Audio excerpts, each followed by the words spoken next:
Arthropoda एक तरह से स्टार्ट ही है।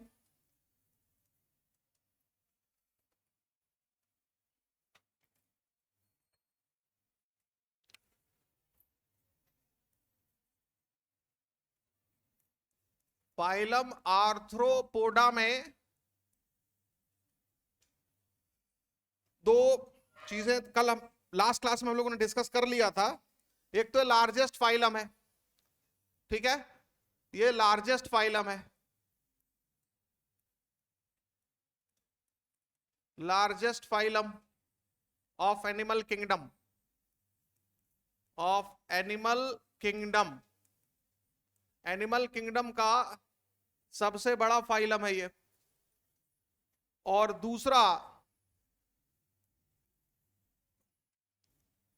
क्या पॉइंट लिखा है, परसेंटेज लिखा है कुछ, हाँ वही, मतलब दूसरा पॉइंट क्या लिखा है कि जो 2/3 of all named species, of all named species, ऐसी तो सारी स्पीशीज जिनको ढूंढा जा चुका है, उनको नाम दिया जा चुका है, उसका 2/3 आर्थ्रोपॉड्स ही होते हैं। तो 2/3 of all named species belong to this phylum, belong to this phylum.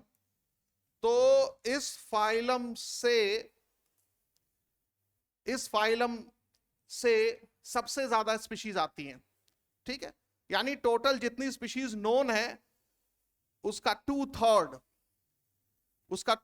जो है वो फाइलम आर्थ्रोपोडा से बिलोंग करता है, ठीक है। अब ये जो नेम्ड स्पीशीज लिखा है, नेम्ड स्पीशीज का मतलब वही है भाई, जब तक स्पीशीज को नाम नहीं दिया जाएगा तब तक तुमको पता कैसे चलेगा कि कोई स्पीशीज है कि नहीं है। तो ऐसे भी बोल सकते हो कि 2/3 ऑफ ऑल नोन स्पीशीज, तो भी सही है, 2/3 ऑफ ऑल नेम्ड स्पीशीज, तो भी सही है, ठीक है ना।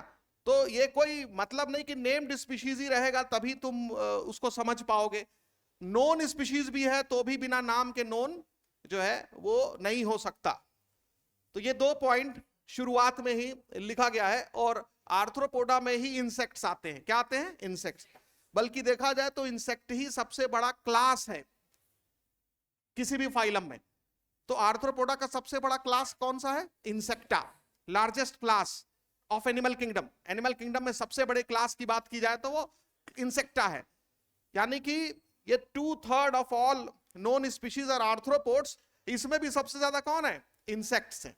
तो ये लिख लेंगे, इस चीज को ये मेंशन कर लेंगे, ठीक है। इंसेक्ट्स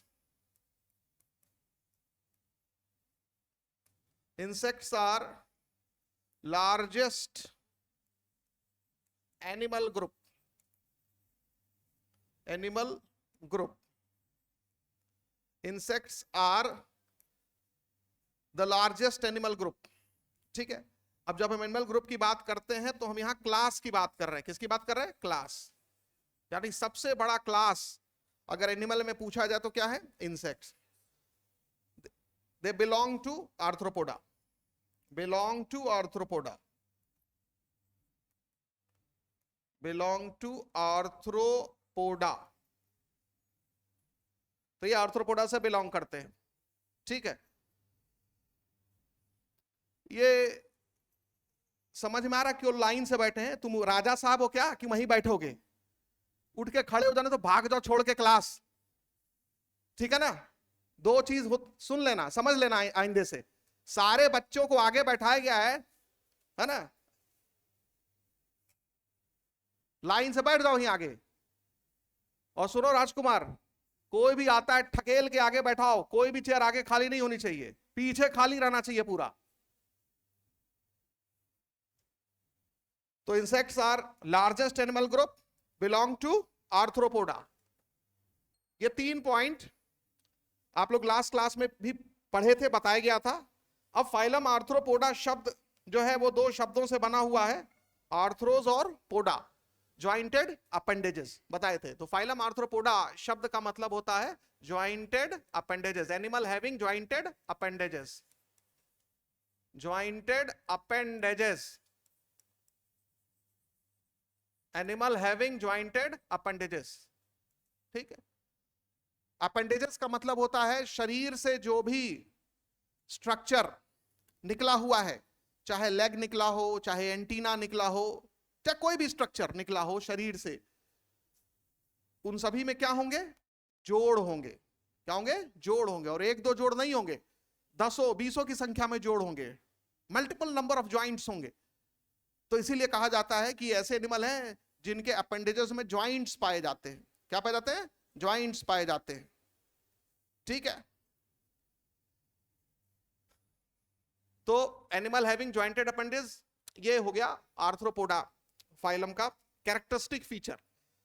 अब इसके बाद फाइलम आर्थ्रोपोडा के मेंबर्स की प्रॉपर्टी क्या होती है? जनरल आप जो लिखते हैं वही कि इसमें organ system level of organisation, वो जैसे जनरली आप लिखते ही हैं, तो organ system level of organisation, organ system level of organisation हो गया। दूसरा क्या होता है? ये बाइलेटरल सिमेट्री दिखाते हैं, बाइलेटरल सिमेट्री दिखाते हैं। ये ट्रिप्लोब्लास्टिक होते हैं, ट्रिप्लोब्लास्टिक होते हैं। इनमें ट्रू बॉडी कैविटी पाई जाती है, मतलब सीलोमेट होते हैं। क्या होते हैं ये? सीलोमेट होते हैं। ये सब हम लोग पहले डिस्कस कर चुके हैं। और इनमें ट्रू सेगमेंटेशन पाया जाता है। उसमें लिखा है सेगमेंटेशन प्रेजेंट। सेगमेंटेशन बोले तो ट्रू सेगमेंटेशन। क्या? True segmentation. तो सेगमेंटेशन लिखा है फिलहाल, तो सेगमेंटेशन प्रेजेंट।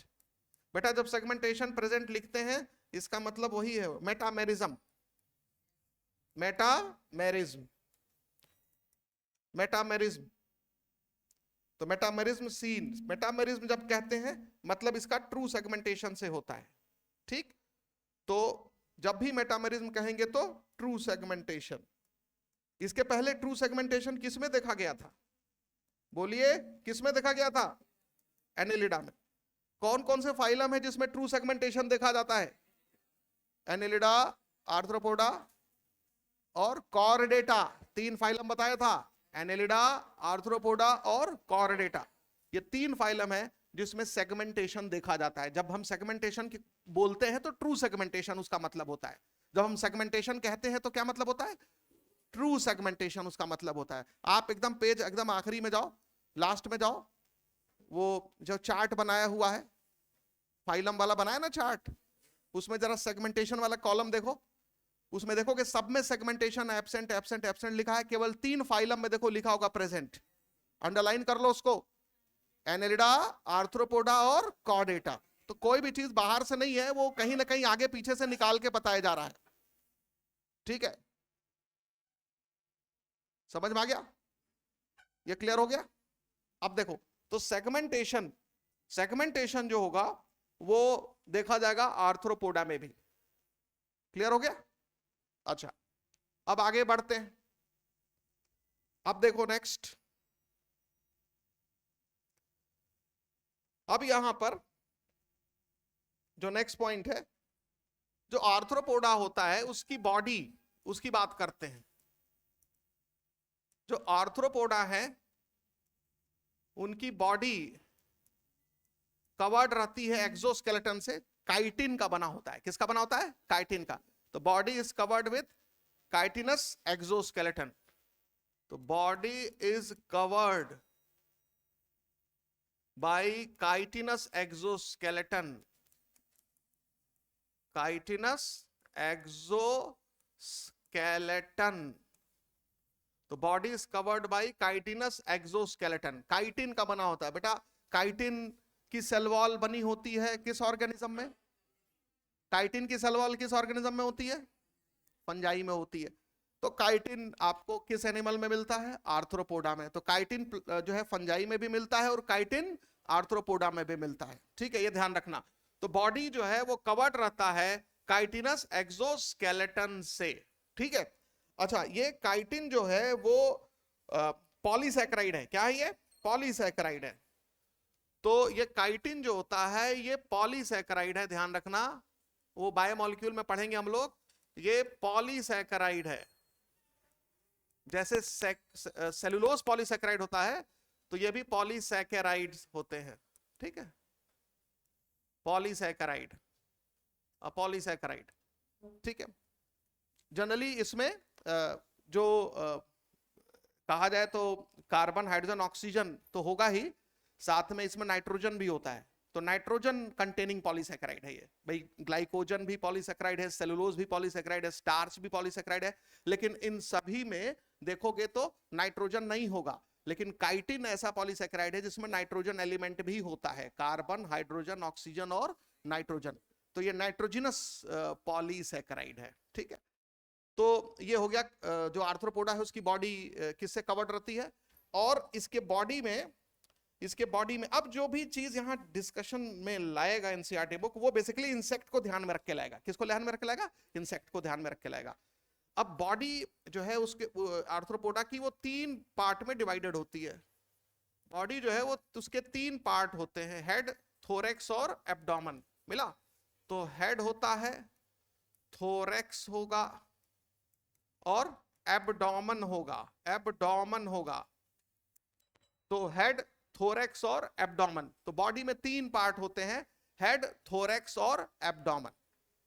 तो हेड, थोरैक्स और एब्डोमेन, ये बॉडी में 3 पार्ट होगा। ऐसे ही जानकारी के लिए बता दें, ये जो चीज आपको दी मतलब लिखा है, ये इंसेक्ट के लिए बता रहा है। किसके लिए बता रहा है? इंसेक्ट के लिए। तो एग्जाम्पल हो गया इसका इंसेक्ट, जो सबसे बड़ा ग्रुप है इंसेक्ट का। इंसेक्ट्स में ऐसा होता है। लेकिन अगर इंसेक्ट नहीं है, जैसे स्कॉर्पियन है, तुम्हारे एनसीईआरटी बुक में चित्र दिया होगा, देखो उसमें लोकस्ट का चित्र दिया है, बटरफ्लाई का चित्र दिया है, उसके बाद प्रॉन का चित्र दिया है, फिर स्कॉर्पियन का चित्र दिया है, 4 आर्थ्रोपोड का डायग्राम दिया है।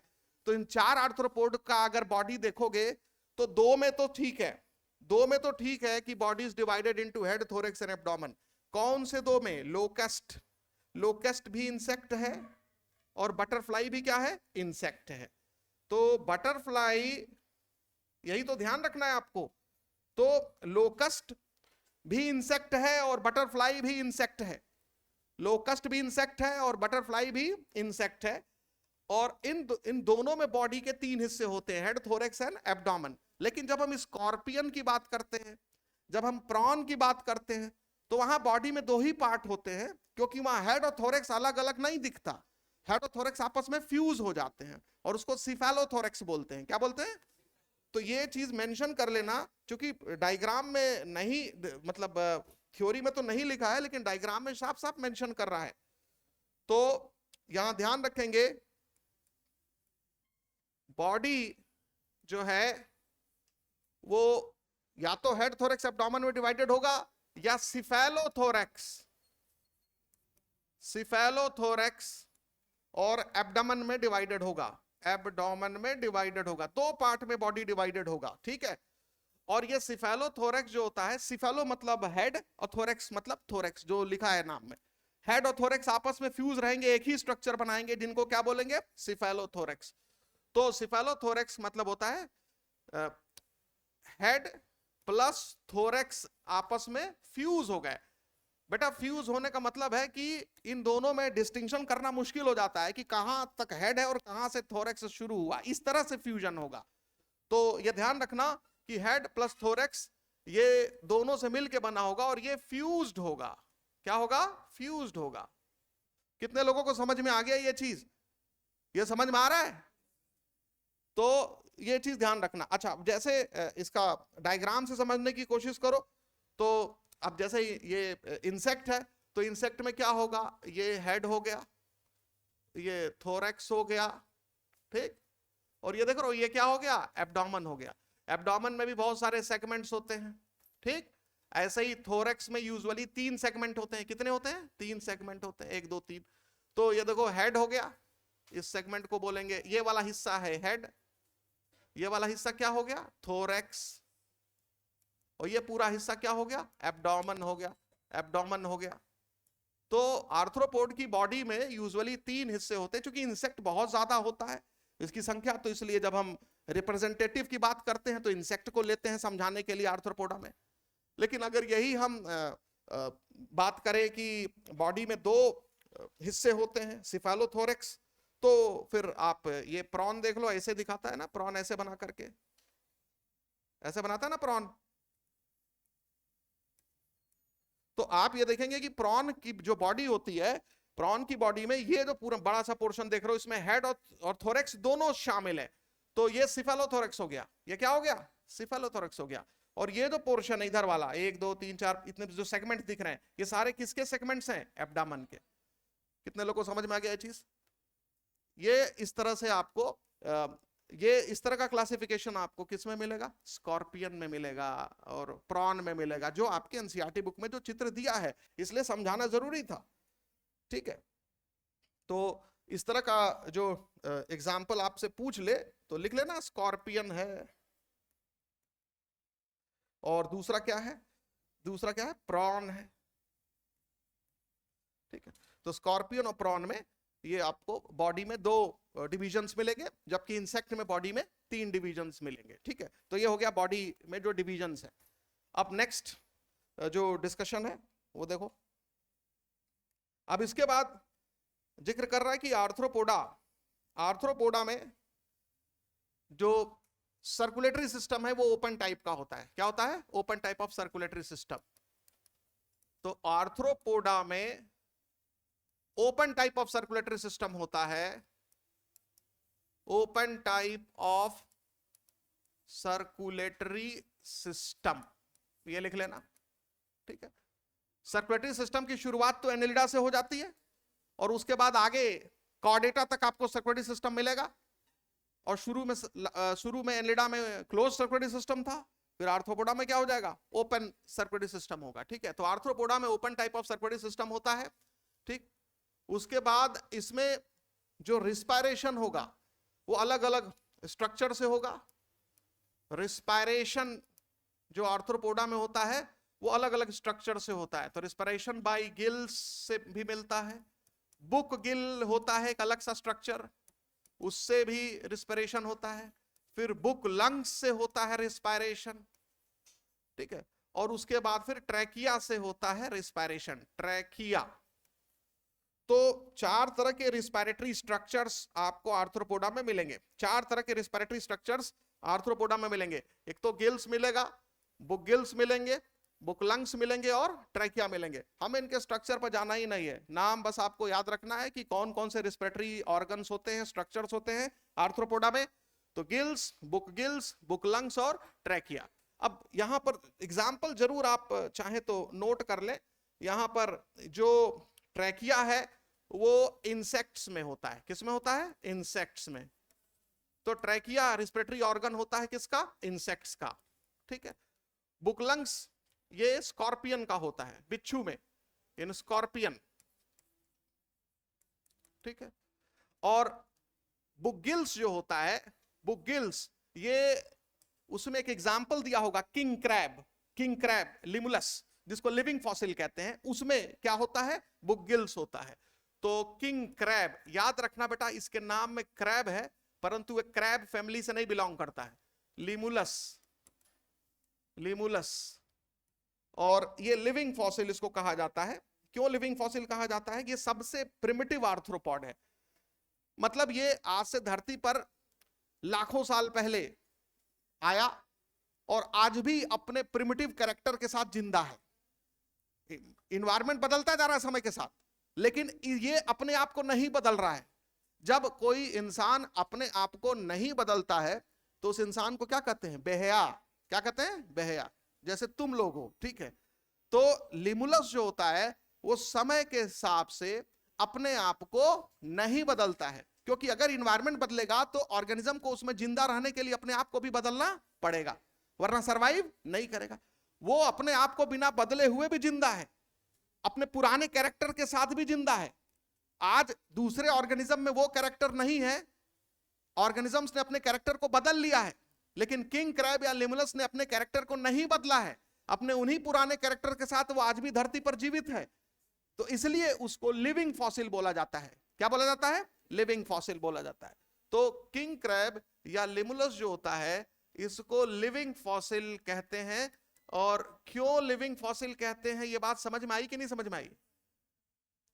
एक तो ये लिविंग है, और फॉसिल इसलिए बोल रहे हैं कि ये प्रिमिटिव कैरेक्टर के साथ लिविंग है, ऐसे कैरेक्टर जो आज दूसरे ऑर्गेनिज्म में नहीं देखे जाते हैं, उनकी जरूरत नहीं है, ठीक है, और उनके दम पर जिंदा भी नहीं रहा जा सकता, लेकिन ये उन्हीं के दम पर जिंदा है। तो सोचो, ये समय के साथ अपने आप को बदल नहीं रहा है, जबकि इवोल्यूशन में आप पढ़े होंगे कि एक ऑर्गेनिज्म तभी अपने आप को जिंदा रख पाता है जब वो समय के साथ अपने आप को या बदली हुई परिस्थिति में अपने आप को बदल देता है। तो ये अपने आप को बदल नहीं रहा है, तो इसका मतलब ये लिविंग फॉसिल है। ऐसे ही हमने प्लांट किंगडम में लिविंग फॉसिल का जिक्र किया था। कौन से दो जिम्नोस्पर्म है जो लिविंग फॉसिल है? साइकस और गिंगो। साइकस और गिंगो, याद रखना, साइकस और गिंगो दोनों लिविंग फॉसिल हैं। क्यों? क्योंकि कौन सा पुराना कैरेक्टर, कौन सा प्रिमिटिव कैरेक्टर, नाम बताओ? सीलिएटेड गैमीट में जो उनका स्पर्म होता है, जो उनका मेल गैमीट होता है, वो मल्टीसीलिएटेड होता है। हालांकि उनको फर्टिलाइजेशन के लिए पानी की जरूरत नहीं है, फिर भी मेल गैमीट में सीलिया पाया जा रहा है। क्या जरूरत है भाई सीलिया की? लेकिन वो सीलिया उसके अंदर है, तो इससे वो जताने की कोशिश कर रहा है कि हमारे पूर्वजों में सीलिया होता था, और ये सीलिया के मदद से फर्टिलाइजेशन जो है वो होता था हमारे पूर्वजों में। तो ये लिविंग फॉसिल साइकस को कहेंगे, लिविंग फॉसिल गिंगो को कहेंगे, उसी तरह लिविंग फॉसिल किंग क्रैब या लिमुलस को कहेंगे। तो एनसीईआरटी बुक में ये किंग क्रैब या लिमुलस को देखो लिखा होगा लिविंग फॉसिल नीचे एग्जांपल में, उसको अंडरलाइन कर लेना। तो लिविंग फॉसिल क्यों कहते हैं? ठीक है, क्योंकि ये कुछ प्रिमिटिव कैरेक्टर के साथ धरती पर पाया जाता है। ठीक है, why it is called living fossil? Have some primitive characters, primitive characters, तो उसमें कुछ प्रिमिटिव कैरेक्टर्स, ठीक है, हैव सम प्रिमिटिव कैरेक्टर, तो उसमें प्रिमिटिव कैरेक्टर के कारण इसको लिविंग फॉसिल कहा जाता है। और गिल्स के द्वारा रिस्पिरेशन, गिल्स के द्वारा रिस्पिरेशन ये देखा जाता है प्रॉन में, क्रैब में। क्रैब तो खैर एग्जांपल में दिया ही नहीं है, पानी वाले जो आर्थ्रोपोड्स हैं वो गिल से रिस्पिरेशन करते हैं। तो ये 4 रिस्पिरेटरी ऑर्गन का जिक्र एनसीईआरटी बुक में किया है। तो एनसीईआरटी बुक में 4 रिस्पिरेटरी ऑर्गन का जिक्र किया है, ठीक है। तो gills, book gills, book lungs और ट्रैकिया, ठीक है। अब इसके बाद फिर नेक्स्ट पॉइंट आप मेंशन कर लेंगे कि आर्थ्रोपोड्स में जो सेंसरी स्ट्रक्चर का बात कर रहा है, इसमें कुछ सेंसरी स्ट्रक्चर्स या सेंसरी ऑर्गन्स पाए जाते हैं। सेंसरी ऑर्गन्स लिख देते हैं। आर्थ्रोपॉड में कौन कौन से सेंसरी ऑर्गन्स पाए जाते हैं? तो एक तो इसमें पाया जाता है एंटीना, एंटीनी पाया जाता है, एंटीनी, ठीक, प्लूरल है, एंटीना जो है वो सिंगुलर है। और दूसरा लिख लेंगे आप, आईज होते हैं इसमें। और तीसरा है स्टैटोसिस्ट है। क्या है? स्टैटोसिस्ट होता है, ये बैलेंसिंग ऑर्गन होता है। क्या होता है? Balancing organ. तो statocyst is a balancing organ, या उसमें लिखा स्टैटोसिस्ट और बैलेंसिंग ऑर्गन, क्या लिखा है? हाँ, तो is a balancing organ, balancing organ. खासकर ये जो पानी वाले आर्थ्रोपोड होते हैं, पानी में तैरते समय वो कहीं उल्टे ना हो जाएं, अपने बॉडी को सीधा रखें, इसलिए। या देखो, अगर कोई एनिमल हवा में है तो उसको अपने आप को बैलेंस करने में ज्यादा दिक्कत होगी कि जमीन पर खड़ा है तब ज्यादा दिक्कत होगी? खुद सोच के बताओ ना, हवा में या पानी में, क्योंकि नीचे कोई धरातल नहीं है, पैर उसका या बॉडी कहीं किसी ठोस चीज पर टिका हुआ नहीं है जिसके सहारे वो अपने आप को फोर्स दे करके सीधा खड़ा कर सके। अब हवा में वो उड़ रहा है तो ऐसे भी हो सकता है, ऐसे भी हो सकता है, अपने आप को सीधा ही क्यों रखा हुआ है? तो इसके लिए उनमें बैलेंसिंग स्ट्रक्चर्स होते हैं। इवन हम लोगों की बॉडी में भी जब हम लोग चलते हैं तो सीधे पोस्चर में खड़े रहे, इसके लिए हम लोग के कान के अंदर बैलेंसिंग एपरेटस होते हैं। हम लोग के कान के अंदर बैलेंसिंग एपरेटस होता है। इंटरनल ईयर का स्ट्रक्चर अब तो सिलेबस में नहीं है, समझ में आ रहा है ना? तो कान में बैलेंसिंग स्ट्रक्चर एपरेटस होते हैं। तो कान जो है वो बैलेंस के लिए सबसे पहले धरती पर ऑर्गेनिज्म में आया। ये मत समझना कान सुनने के लिए आया। जब पहली बार एनिमल में कान आया तो किस लिए आया? सुनने के लिए कि बैलेंसिंग के लिए? कान का मेन काम आज भी क्या है? बैलेंस करना। कान की शुरुआत किस एनिमल से होती है? मछलियों से। तो मछली को सुनाई नहीं देता कि गाना सुन रहे मोहम्मद रफी का, ठीक है। कान जो होता है वो मछलियों को बैलेंस प्रोवाइड करता है, ठीक। और कान में देखते हो समय के साथ इवोल्यूशन होता गया कि भाई कान जो है बैलेंस कर रहा है, उसको सुनना नहीं है तो कान छोटा होगा, उसमें बहुत सारे स्ट्रक्चर नहीं होंगे, क्योंकि सुनाई नहीं देने से मतलब है नहीं, सिर्फ किससे मतलब है? बैलेंसिंग। उसका धीरे धीरे वो कान सुनने भी लगा तो उसमें और स्ट्रक्चर जुड़ते चले गए, तो कान का स्ट्रक्चर कॉम्प्लेक्स होता चला गया। तो मछली का कान सबसे सिंपल होता है। तो मछली में कान का काम क्या होता है? सुनना की बैलेंस करना? बैलेंस। तो इसीलिए इवन हम लोगों में भी कान का दो काम है, बैलेंसिंग और हियरिंग। लेकिन बेसिक बेसिक बेसिक जो फंक्शन था कान का वो क्या था? बैलेंसिंग। तो याद रखना। तो कहने का मतलब है कि स्टेटोसिस्ट पाया जाता है आर्थ्रोपॉड में बैलेंसिंग ऑर्गन के रूप में, और खासकर मैं हिंट कर देता हूं एक्वेटिक आर्थ्रोपोड्स के लिए होता है ये। किसके लिए? जैसे प्रॉन है, ठीक है ना। अच्छा, अब देखो एंटीना। एंटीना सबको मालूम है कि ये हेड के ऊपर होता है। जैसे मान लो कॉकरोच है, कॉकरोच सब लोग देखे होंगे, उसके हेड से ऐसे एंटीना निकला होगा ना ऐसे। तो ये एंटीना जो होता है, ये एंटीना जो होता है, और ये आईज है, ये क्या है? उसकी आईज है। और ये मान लो उसका थोरैक्स है, तो ये उसकी आईज है। तो ये कॉकरोच की आईज है। तो एंटीना और आईज ये तो आपको कॉकरोच में दिख जाएगा, ये एंटीना हो गया और ये आईज हो गया। अच्छा, यूजुअली एंटीना जो होता है वो वन पेयर होता है। कितना होता है? One pair. तो मेंशन कर लेंगे एंटीना यूजुअली वन पेयर होगा, ठीक है। और आईज भी कितने होंगे? वन पेयर होंगे, ठीक है। और स्टेटोसिस्ट जो है वो एंटीना के बेस पर होता है। कहां पर होता है? एंटीना के बेस पर होता है। एंटीना या टेंटिकल जो भी निकला होगा। भाई प्रॉन में भी एंटीना होता है, प्रॉन में भी क्या होता है? एंटीना। झींगा मछली जाके मार्केट में देखो, मच्छी मार्केट में जाओगे तो वहां पर लंबा लंबा ऐसे निकला रहता है उसके हेड से, वो भी एंटीना है। तो एंटीना के बेस पर ही क्या होते हैं प्रॉन में? स्टेटोसिस्ट होता है। तो दो एंटीना होगा तो स्टेटोसिस्ट भी कितना होगा? दो होगा। तो यूजुअली स्टेटोसिस्ट भी वन पेयर होते हैं। तो ये पेयर्ड स्ट्रक्चर्स हैं, ध्यान रखना, पेयर्ड स्ट्रक्चर्स हैं। तो सेंसरी ऑर्गन्स में एंटीना आ गया, आईज हो गया और स्टेटोसिस्ट हो गया, ये ध्यान रखना, ठीक है। कितने लोगों को समझ में आ गया ये? और ये बात तो क्लियर हो गया ना कि हमको अगर स्टेटोसिस्ट देखना है तो कौन सा आर्थ्रोपोड देखना पड़ेगा स्टेटोसिस्ट के लिए? Locust, butterfly, aquatic. बटरफ्लाई, देखो बटरफ्लाई जो है वो भी उड़ने वाला है ना, तो उसमें भी क्या होगा? बैलेंसिंग ऑर्गन होगा, ठीक है। मतलब जो टेरेस्ट्रियल होंगे उसमें कम डेवलप्ड होगा बैलेंसिंग स्ट्रक्चर, लेकिन जो एक्वेटिक होगा, जो हवा वाला होगा, उसको ज्यादा बैलेंसिंग की जरूरत पड़ेगी, तो उसमें वेल डेवलप्ड होता है। तो ये थोड़ा सा हम आइडिया दे दे रहे हैं आपको। अब उसके बाद नेक्स्ट देख लो, आंख। आंख के बारे में कह रहा है दो तरह की आंख होती है, सिंपल और कंपाउंड। लिख रहा है कि नहीं? तो आर्थ्रोपोडा में जो आंख होता है, आर्थ्रोपोड्स में, आर्थ्रोपोडा में जो आईज है वो दो तरह की आईज होती हैं, सिंपल आई और कंपाउंड आई। कैसे पहचानेंगे कि सिंपल आई है, कैसे पहचानेंगे कंपाउंड आई है? ठीक है, याद रखना जो सिंपल आई होती है, जो सिंपल आई होती है, सिंपल आई, ठीक है, उसमें एक ही लेंस होता है। क्या होता है? एक लेंस होता है, सिंगल लेंस, सिंगल लेंस होता है।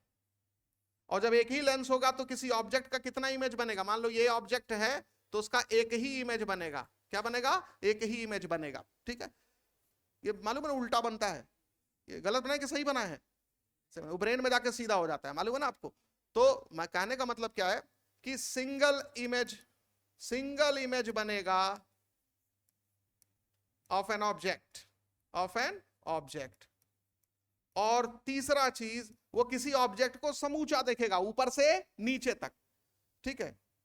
कंप्लीट इमेज बनेगा, कंप्लीट इमेज बनेगा। ये नहीं कि उसका कोई टुकड़ा बनेगा, कंप्लीट इमेज बनेगा, ठीक है, कंप्लीट इमेज बनेगा। हाथ उठाओ, कितने लोग को समझ में आ रहा है? सिंपल आई पहचानने के लिए किस आई को सिंपल बोलेंगे? आंख के अंदर एक ही लेंस होगा बेटा, जब एक ही लेंस होगा तो एक ही इमेज बनेगा, और वो इमेज जो बनेगा वो कंप्लीट बनेगा। ये नहीं कि ऑर्गेनिज्म को टुकड़े में देखेगा, कंप्लीट देखेगा, ठीक। लेकिन जो कंपाउंड आई होती है, मान लो कंपाउंड आई है, तो इस कंपाउंड आई में बहुत सारे लेंसेज होंगे, बहुत सारे लेंसेज होंगे। ये सब देखो लेंसेज हैं, बहुत सारे यूनिट्स होते हैं कंपाउंड आई की, उसको ओमेटिडिया बोलते हैं। क्या बोलते हैं? ओमेटिडिया।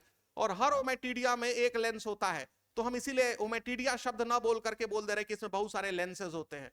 तो आप देख रहे हो इसमें लेंसेज की संख्या एक दिख रही है, बहुत सारे लेंस दिख रहे हैं, बहुत सारे लेंस दिख रहे हैं। तो आप देखें ये एक लेंस दिख रहा है और इसमें बहुत सारे लेंसेज हैं। ये मान लो आंख है, ऐसे समझ लो, ऐसे समझ लो तुम, क्या डिजाइनर आंख दिख रही है, देख रहे हो ये है, याद करने के लिए समझा रहे हैं। तो यहां पर ध्यान रखना। तो इसमें क्या होगा, कंपाउंड आई में क्या होगा, मेनी लेंसेज, मेनी लेंसेज। और यूनिट ऑफ कंपाउंड आई याद रखना। कुल्फी खाओ, कुल्फी, एक देखो लोहे का बक्सा होता है, उसमें से कुछ खींच के निकालता है, ऐसे लंबा सा कोन जैसा निकालता है ना, उसका पानी में डालता है, फिर उसमें कुल्फी निकाल के देता है। ठीक, तो उसी तरह से ये सब समझो, ये एक बक्सा है लोहे का, और उसमें सब कुल्फी वाला जो है वो क्या है, सॉकेट है। तो जब खींच के बाहर निकालोगे ऐसे, तो मान लो इसको खींच के बाहर निकाले, तो ये देखो निकल गया बाहर। कितने लोगों को स्ट्रक्चर समझ में आ गया? समझ में? और ये इस सॉकेट में एक लेंस है, और इस स्ट्रक्चर को बोलेंगे ओमेटिडिया। क्या बोलेंगे? ओमेटिडियम, सिंगुलर है ओमेटिडियम। तो एक कंपाउंड आई में मान के चलो 2000 4000 ओमेटिडियम होते हैं। कितने? 2000 से 4000। अलग अलग इंसेक्ट में अलग अलग नंबर होता है। ठीक, तो मान लो इसमें 2000 ओमेटिडियम है, और हर ओमेटिडियम में एक लेंस होता है। क्या होता है? लेंस। हर ओमेटिडियम में एक लेंस होता है। तो अगर 2000 ओमेटिडिया है तो कितना लेंस हो गया? 2000 लेंस हो गया। कितने लोगों को समझ में आ गया ये? कितने लोगों को समझ में आ गया ये? तो 2000 लेंस के साथ एक आंख आपको देख रही है, तो इमेज कैसा बनेगा? तो ये देख लो, तो मेनी लेंस। दूसरा, इसमें जितने लेंस होंगे उतने इमेज बनेंगे। भाई 2000 लेंस है तो कितने इमेज तुम्हारे बनेंगे? 2000 तुम्हारे इमेज बनेंगे। तो many lens, many images, many images. और जब मेनी इमेजेस बनेंगे किसी ऑब्जेक्ट के, जैसे मान लो ये ऑब्जेक्ट है। बहुत लोग रट लेते हैं, समझ में कुछ नहीं आता। देखो, अब ये मान लो एक ऑब्जेक्ट है, ऐसे मैं समझा दिया, ऐसे ऐसे देखो, ये एक ऑब्जेक्ट है, ठीक है, ये एक ऑब्जेक्ट है, कंप्लीट ऑब्जेक्ट ऐसे दिखता है, ठीक है, ठीक है। अब ये इससे जब देखा जाएगा तो कुछ ओमेटिडिया में खाली इसका सर बनेगा, कुछ ओमेटिडिया में, देख रहे हो, कुछ ओमेटिडिया में आपको ये वाला चित्र बनेगा, ये इसका इमेज बनेगा, कुछ में इसका इमेज बनेगा, कुछ में ये वाला इमेज बनेगा, ऊपर नीचे कहीं भी बन सकता है, जहां लाइट जाएगी जैसी जाएगी। समझ में आ रहा है? और कुछ में ये बीच वाला पोर्शन बनेगा, देख रहे हो, कुछ में ये वाला पोर्शन बनेगा। यानी वो किसी ऑब्जेक्ट को कंप्लीट देखेगा कि फ्रेगमेंट में देखेगा? फ्रेगमेंट में देखेगा। यानी जब मक्खी आपको देखती है तो आप समूचा नहीं दिखते, उसके कुछ लेंस में आपका नाक दिख रहा है, कुछ लेंस में अंगूठा दिख रहा है, कुछ लेंस में आपको तोड़ के देख रहा है वो। समझ में आया? यानी आपको कभी कंप्लीट नहीं देख पाएगा। तो देखो कितनी बड़ी गलती किया। जो मक्खी नाम की एक पिक्चर आई थी, मूवी आई थी, देखा रोबोट वाली, मक्खी वाली मूवी देखा कि नहीं? उसमें कभी भी ऑर्गेनिज्म को पूरा नहीं देख सकता। कितने लोगों को समझ में आ गया चीज? यानी उसको कभी भी एक ऑर्गेनिज्म टोटलिटी में कैसा दिखता होगा वो उसको पता नहीं है। और इसीलिए कहा जाता है कि चूंकि इतने सारे लेंस हैं, वो लाइट जो है कई लेंसेज में बंट गई है, तो इमेज जो बनेगी वो ब्लर्ड बनेगी, बहुत ज्यादा शार्प नहीं बनेगी। शार्प समझते हो ना? बहुत क्लियर नहीं बनेगी, लेकिन आपके बॉडी के हर चप्पे चप्पे को देख रहा होगा। जैसे अगर मैं पढ़ा रहा हूं, पढ़ाते समय मैं अपना अगर अंगूठा ऐसे से हिला रहा हूं ये वाला, तो उसको दिख जाएगा, क्योंकि 10 लेंस में हो सकता है मेरे अंगूठे का इमेज बन रहा है उसके, नहीं समझे? लेकिन अगर मैं पढ़ा रहा हूं, तुम लोग के पास सिंपल आई है, तो तुम लोग मेरे चेहरे को सिर्फ देख रहे हो, अंगूठे को नहीं देख रहे हो, क्योंकि एक लेंस से बेसिक अब कंसंट्रेशन तो किसी एक जगह लेके जाओगे ना। कितने लोगों को मेरी बात समझ में आ गई? तो याद रखना, इसीलिए कहा जाता है कि जो इसी को मोज़ाइक विजन बोलते हैं। क्या बोलते हैं? बॉडी के हर हिस्से को देख लेना, क्योंकि हर हिस्से को देखने के लिए अलग अलग लेंस है। तो इसको हमने एक कैसे हम आपको समझाएं, उसको मैंने ऐसे ही समझा, मतलब ऐसे सोचा कि ऐसे बता देंगे तो समझ में आ जाएगा। कितने लोग को अच्छे समझ में आ गया ये चीज? तो सिंपल आई और कंपाउंड आई उम्मीद करते हैं कि आप कभी भूलेंगे नहीं, ठीक है। यानी एक जो स्कॉर्पियन है वो आपको देखेगा, कैसा देखेगा? ऐसा देखेगा, या इंसान ऐसा देखेगा। लेकिन एक इंसेक्ट आपको कैसा देखेगा? ऐसा देखेगा। मिलीपीड, सेंटीपीड, उसमें सिंपल आई होती है, वो ऐसा देखेगा। या इंसान कैसा देखेगा? ऐसा देखेगा, ठीक है।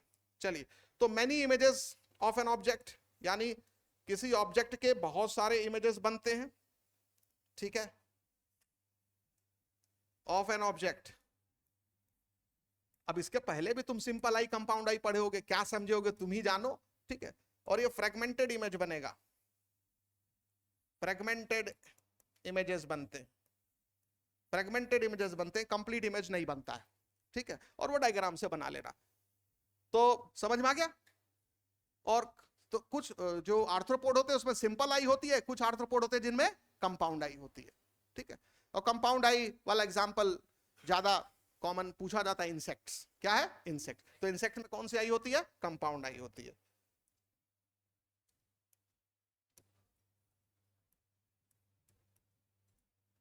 सिंपल आई अगर पूछेगा तो मकड़ी में कौन सी आई होती है? सिंपल। मकड़ी देखेगी तो ऐसे देखेगी, कंप्लीट देखेगी। वही हाउस फ्लाई देखेगी तो ऐसे टुकड़े में देखेगी, ठीक। ये सब कमाल जो है उसके आई के टाइप के ऊपर, टाइप का है, ठीक है। चलो अब आगे देखते हैं बेटा। अब इसके बाद इसमें क्या जिक्र कर रहा है भाई? अब बताओ क्या है इसके बाद? एक्सक्रीशन। रिस्पिरेशन हो गया, सर्कुलेशन हो गया, सेंसरी ऑर्गन हो गया, अब एक्सक्रीशन। इसमें मेल्पिजियन टिब्यूल्स पाए जाते हैं एक्सक्रीटरी एक्सक्रीशन के लिए। तो आर्थ्रोपोडा में लिख लीजिए, आर्थ्रोपोडा में, ठीक है, Malpighian tubules, Malpighian tubules for excretion, for excretion. बेटा मेल्पिजियन टिब्यूल फॉर एक्सक्रीशन जो होता है ये बेसिकली इंसेक्ट का फीचर है। किसका फीचर है? इंसेक्ट्स का। एग्जांपल लिख लेना, इंसेक्ट्स। तो एनसीईआरटी बुक ने मेल्पिजियन टिब्यूल फॉर एक्सक्रीशन लिखा है। आपको पता होगा कुछ आर्थ्रोपोड्स में ग्रीन ग्लैंड भी पाया जाता है। क्या पाया जाता है? ग्रीन ग्लैंड पाया जाता है। लिख लेना उसको, ग्रीन ग्लैंड, या उसी को एंटीनल ग्लैंड भी कहा जाता है, एंटीना के बेस पर होता है, एंटीनल ग्लैंड, ठीक है।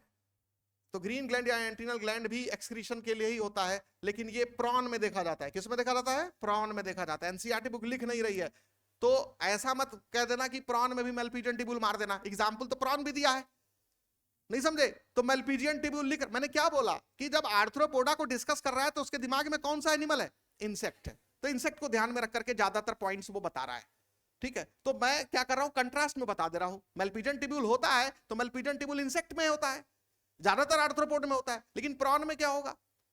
ग्रीन ग्लैंड होगा। और अगर पूछे स्कॉर्पियन में क्या होगा? बिच्छू में, तो मेल्पिजियन टिब्यूल नहीं होता, कॉक्सल ग्लैंड होता है, टांगों के पास होता है एक्सक्रीटरी स्ट्रक्चर। तो लिख लो तीसरा, कॉक्सल ग्लैंड। कॉक्सल ग्लैंड ये टांग का एक सेगमेंट होता है, कॉक्सा। तो कॉक्सल ग्लैंड जो होता है ये भी एक्सक्रीशन में हेल्प करता है, लेकिन ये प्रॉन में होता है, सॉरी स्कॉर्पियन में होता है। तो ये ध्यान रखना। तो स्कॉर्पियन में कौन सा एक्सक्रीटरी स्ट्रक्चर है? Coxal gland. प्रॉन में कौन सा एक्सक्रीटरी स्ट्रक्चर है? Green gland.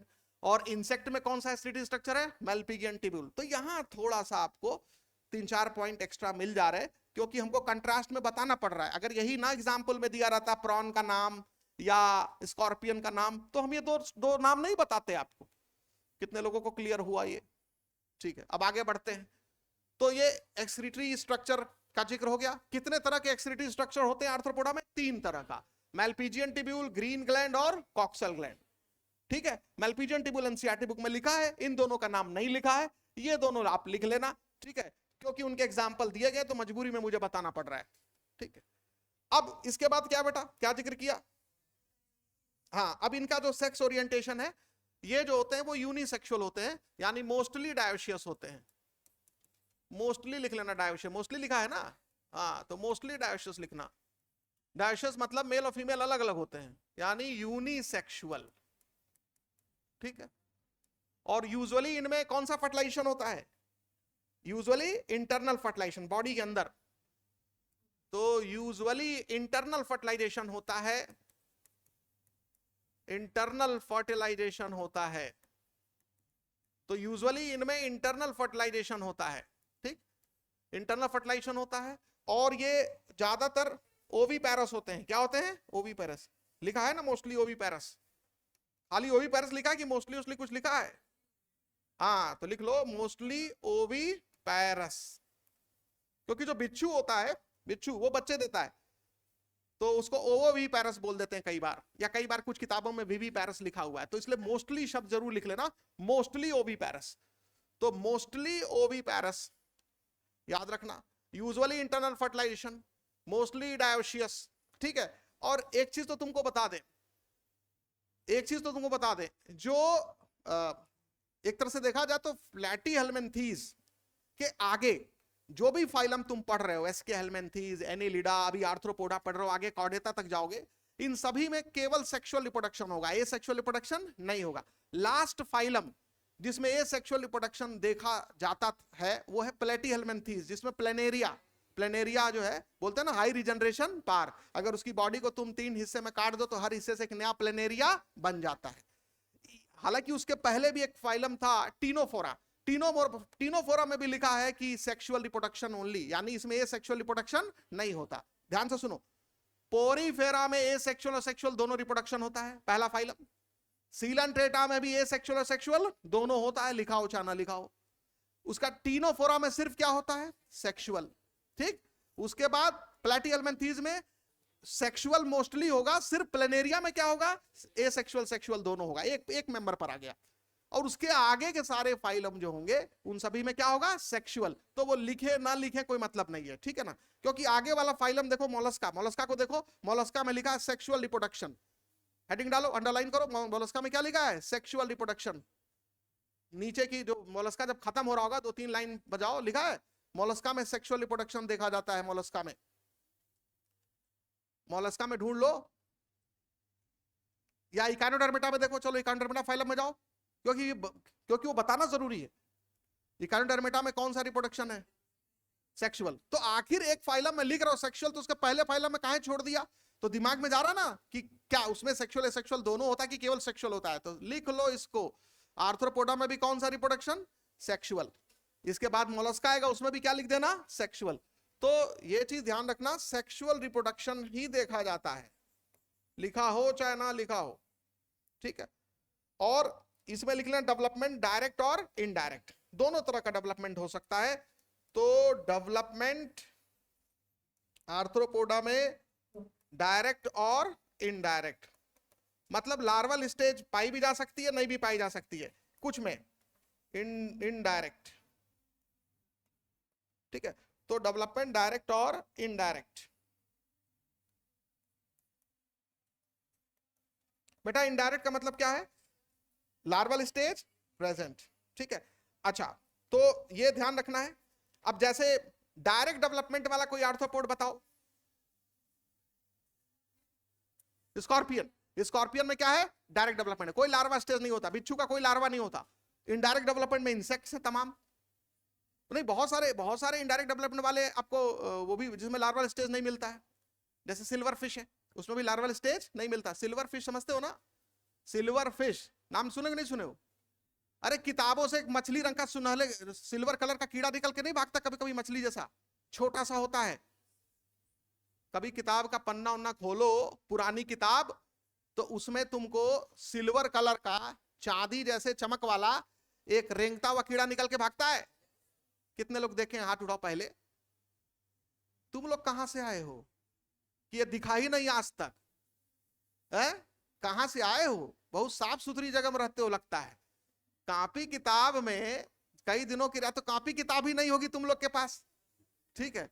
उसमें जरूर उसमें आपको कभी ना कभी अपने जीवन काल में देखने का मौका मिल जाता है कि जब किताब उताब झाड़ते हैं तो उसमें से एक सिल्वर कलर का रेंगता हुआ जो इंसेक्ट है वो ऐसे भागेगा, वो मछली जैसा होता है देखने में, ऐसा होता है, देख रहे हो,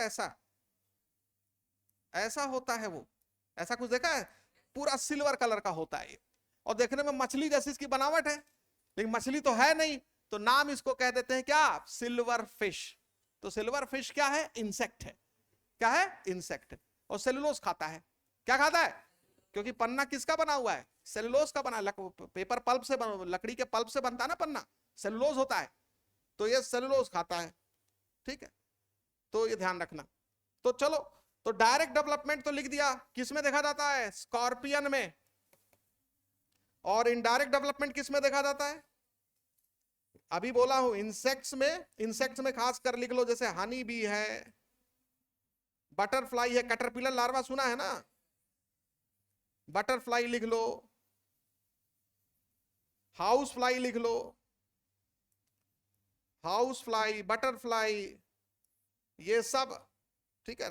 हनी भी, ये सब इनडायरेक्ट डेवलपमेंट दिखाते हैं। प्रॉन है, प्रॉन में इनडायरेक्ट डेवलपमेंट दिखता है, लार्वा दिखता है, ठीक। तो चूंकि एनसीईआरटी बुक लिख दिया है डायरेक्ट और इनडायरेक्ट, और तमाम उदाहरण दिए हैं, तो कुछ में डायरेक्ट होता है, कुछ में इनडायरेक्ट, तो कुछ नाम लिख लेना, ठीक है। कितने लोगों को समझ में आ गया चीज? अच्छा, अब ये इंपॉर्टेंट चीज हो गई क्लियर। अब एग्जाम्पल पर आते हैं। अब आर्थ्रोपोडा में एग्जाम्पल देख लो, इकोनॉमिकली इंपॉर्टेंट इंसेक्ट्स का नाम लिखा है, economically important insects, important insects. तो इकोनॉमिकली इंपॉर्टेंट इंसेक्ट्स में एक तो नाम लिखा किसका, हनी बी का। हनी बी की स्पेलिंग क्या है? HONEY, honey bee. जीनस क्या हो गया बेटा? एपिस। दूसरा है इकोनॉमिकली इंपॉर्टेंट इंसेक्ट्स, क्या है? क्या? सिल्क वर्म, ठीक, बॉम्बेक्स। और तीसरा है lac insect, lac insect, Laccifer, CIFER। तो ये जीनस नेम है। तो हनी बी, सिल्क वर्म और लैक इंसेक्ट, जिसका जीनस नेम है एपिस, बॉम्बेक्स और लैसिफर, ये इकोनॉमिकली इंपॉर्टेंट इंसेक्ट्स है। आपको मालूम है हनी बी से हनी मिलता है, और सिल्क वर्म से क्या मिलता है? सिल्क थ्रेड मिलता है, ठीक। और सिल्क का आप कपड़े बनाते हो सिल्क थ्रेड से। और लैसिफर से क्या मिलता है? लाख।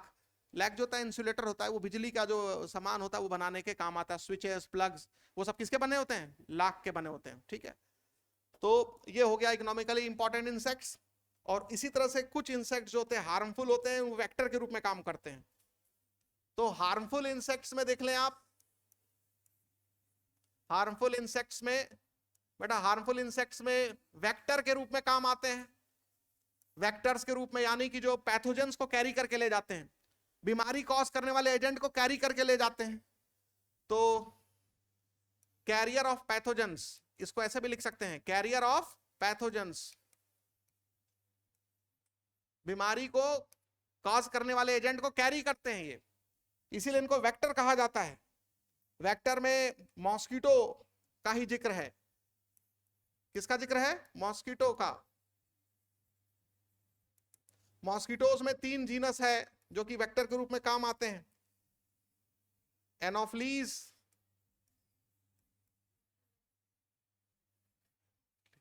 एनोफिलीज हो गया, और दूसरा क्या है? क्यूलेक्स हो गया। तीसरा क्या है? एडीज है। एडीज की स्पेलिंग क्या है? बस, ठीक है। तो एनोफिलीज, क्यूलेक्स और एडीज। अच्छा ये बताओ, एनोफिलीज किसका वेक्टर है? अच्छा याद रखना, इसमें सभी केवल फीमेल ही जो है वो कैरियर होती हैं। क्या? फीमेल ही, मेल नहीं। केवल फीमेल मॉस्किटो ही कैरियर होती हैं, ध्यान रखना, केवल फीमेल मॉस्किटो, क्योंकि उनका माउथ पार्ट ऐसा होता है जो स्किन को छेद करके ब्लड सक कर सकता है। तो वो ब्लड सक करने के लिए इंसान के पास जाते हैं, और जब वो ब्लड सक कर रहे होते हैं तो अपने सलाइवा की 2-4 बूंदे वो छोड़ देते हैं ब्लड में, और उनके सलाइवा में ये पैथोजन मौजूद रहते हैं, और वो इंसान के शरीर में चले जाते हैं ड्यूरिंग ब्लड सकिंग। जब वो ब्लड मील ले रही होती है फीमेल मॉस्किटो, तभी वो पैथोजन को रिलीज करती है। पैथोजन को रिलीज करती है किससे? सलाइवा से। किससे? सलाइवा से। ये बात समझ में आ गया? तो फीमेल मॉस्किटो ही जो है वो कैरियर होते हैं। मेल मॉस्किटो का माउथ पार्ट जो है वो इस लायक नहीं होता कि वो स्किन को पियर्स कर सके और ब्लड सक कर सके। ये कितने लोगों को समझ में आ गया? और इसीलिए मेल मॉस्किटो जो है वो खून नहीं चूसते, वो फूलों का रस या नेक्टर इस पर जीवित रहते हैं। वो बटरफ्लाई टाइप उनमें माउथ पार्ट होते हैं। समझ में आया? उनमें माउथ पार्ट पंचर करने वाले नहीं होते कि कहीं नीडल जैसा हो और वो पंचर कर सके। तो चलिए याद रखेंगे। तो एनाफ्लीज जो है वो फीमेल एनाफ्लीज किसका कैरियर होता है? प्लाज्मोडियम का। किसका कैरियर होता है? प्लाज्मोडियम का कैरियर होता है। ये मलेरियल पैरासाइट इसको कहा जाता है, मलेरियल पैरासाइट। ये मलेरियल पैरासाइट इसको कहा जाता है। तो ये मलेरियल पैरासाइट। अच्छा, और क्यूलेक्स जो है वो किसका कैरियर होता है? वुचरेरिया का। वुचरेरिया, वुचरेरिया जो है वो फाइलेरियल वर्म को कहते हैं। ठीक है, वुचरेरिया है, और वुचरेरिया जो है इसको फाइलेरियल वर्म कहा जाता है, फाइलेरियल वर्म, ठीक है। और एडीज ये वायरस का कैरियर होता है, किसका? वायरस का कैरियर होता है। वायरस में कई तरह के वायरस, डेंगू फीवर का वायरस होता है, ठीक है। एडीज से क्या होता है? डेंगू, तो डेंगू वायरस लिख दीजिए, ठीक है, इसका कैरियर होता है। कितने लोगों को क्लियर हो गया ये चीज? तो वेक्टर कौन कौन से होते हैं, ठीक है, ये तो आपको पता भी होगा ये। अब इसके बाद फिर एक एग्जांपल और दे दिया है इसमें, वही लिविंग फॉसिल, क्या living fossil? King crab, Limulus, और एक ग्रिगेरियस पेस्ट का एग्जांपल दिया है। तो हाँ, तो एक तो ये दे दिया यूजफुल इंसेक्ट, हार्मफुल इंसेक्ट का दे दिया, उसके बाद दे दिया gregarious paste, gregarious paste. Gregarious paste में क्या होगा बेटा? लोकस्ट, लोकस्ट होता है। टिड्डी, टिड्डी जो होता है वो ग्रिगेरियस होता है, झुंड में रहता है, समूह में चलता है, लाखों के समूह में टिड्डी चलता है। और जब टिड्डी जिस खेत में उतरते हैं, लाखों के टिड्डी जिस खेत में उतरेंगे, पूरा का पूरा वेजिटेशन क्या कर देते हैं? साफ कर देते हैं, पूरा खेत खाली हो जाता है, ठीक। जिस रात टिड्डी दल उतरता है किसी खेत में, वहां जो भी फसल है अगले दिन सुबह तक साफ हो जाती है। और जब उड़ता है, इतने बड़े स्वार्म्स होते हैं, किलोमीटर लंबे होते हैं। कितने? जैसे बादल आता है ऊपर तो अंधेरा हो जाता है, तो टिड्डी जब उड़ते हुए आते हैं तो क्या हो जाता है? अंधेरा हो जाता है। इतने बड़े बड़े स्वार्म्स होते हैं लोकस्ट के। तो ये छोटा मोटा एग्जाम्पल नहीं कि चलो 50 के भीड़ में चलो गोलगप्पा खा के चले आते हैं, है ना, 50 लोग चलो मिल करके, ऐसा नहीं है। जब चलते हैं तो कबीले में चलते हैं, पूरा एकदम उनका पूरा समूह चलता है, पूरा लाखों में चलते हैं। तो इसलिए ग्रिगेरियस पेस्ट है, याद रखना लोकस्ट। कितने लोगों को क्लियर हो गया है चीज? ठीक है। और हमने लिविंग फॉसिल का एग्जांपल पहले दे दिया है, किंग क्रैब या लिमुलस। तो ये फाइलम आर्थ्रोपोडा क्लियर हो गया। एक आध पॉइंट देख लो, कोई चीज छूटा हो तो हमें डिस्कस कर लो, जल्दी से एक बार रीड कर लो, देख लो कोई पॉइंट छूटा तो नहीं है। मेरे समझ से नहीं छूटा होना चाहिए, एक बार चेक कर लो। हो गया है ना? लाइन बाय लाइन देख रहा हो ना, एक बार चेक कर लेना। चलो बेटा, अब नेक्स्ट हम लोग फाइलम डिस्कस करते हैं। कौन सा फाइलम है बेटा? मोलस्का। तो लिख लो फाइलम मोलस्का।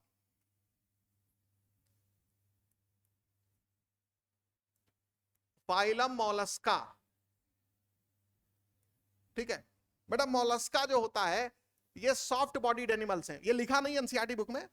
मोलस्का की बॉडी बहुत ही कोमल होती है, बहुत ही सॉफ्ट होती है, तो इसलिए क्या बोला जाता है? Soft bodied animals. तो इनकी बॉडी बहुत ही सॉफ्ट होती है, सॉफ्ट बॉडी होती है।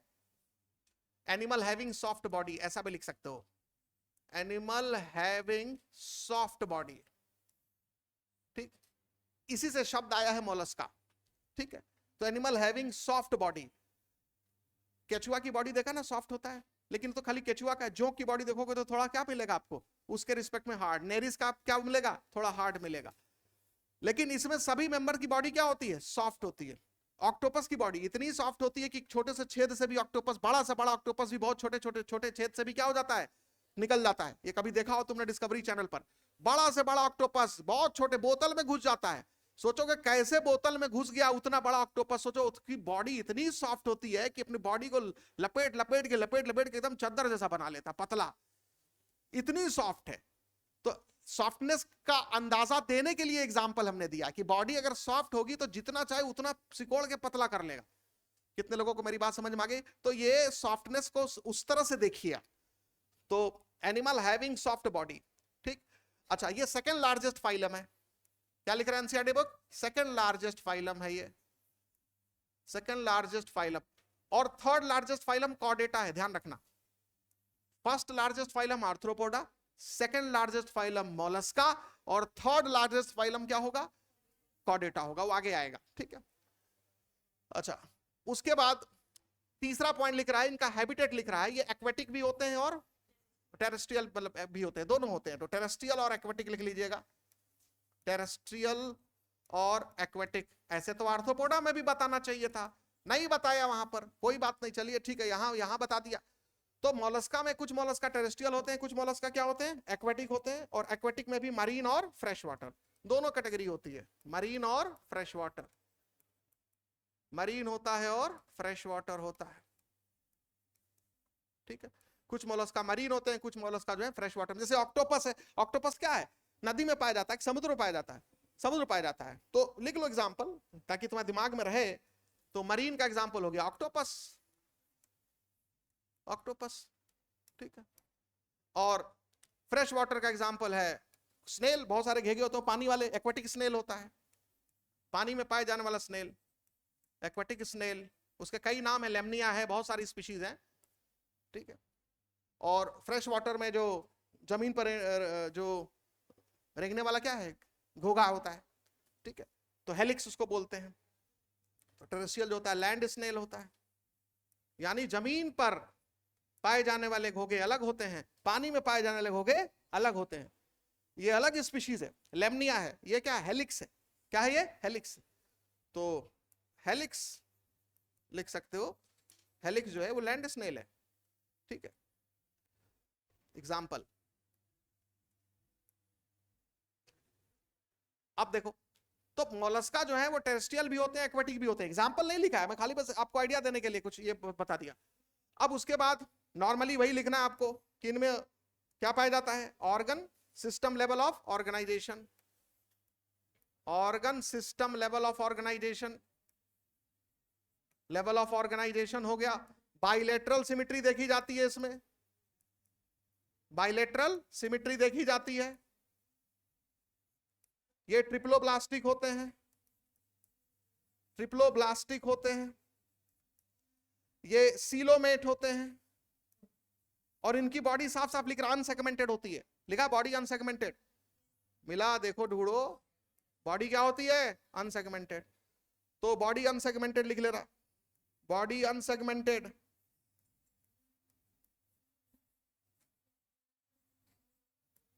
ठीक है। तो बॉडी अनसेगमेंटेड होती है, ये क्लियर हो गया। अच्छा, अब लिखा है कि जो मोलस्का होते हैं इनकी बॉडी चूंकि सॉफ्ट होती है, तो बॉडी को प्रोटेक्ट करने के लिए इनके बॉडी के ऊपर शेल पाया जाता है, कवच पाया जाता है, और वो कवच होता है कैल्शियम कार्बोनेट का, कैलकेरियस शेल पाया जाता है बॉडी के ऊपर।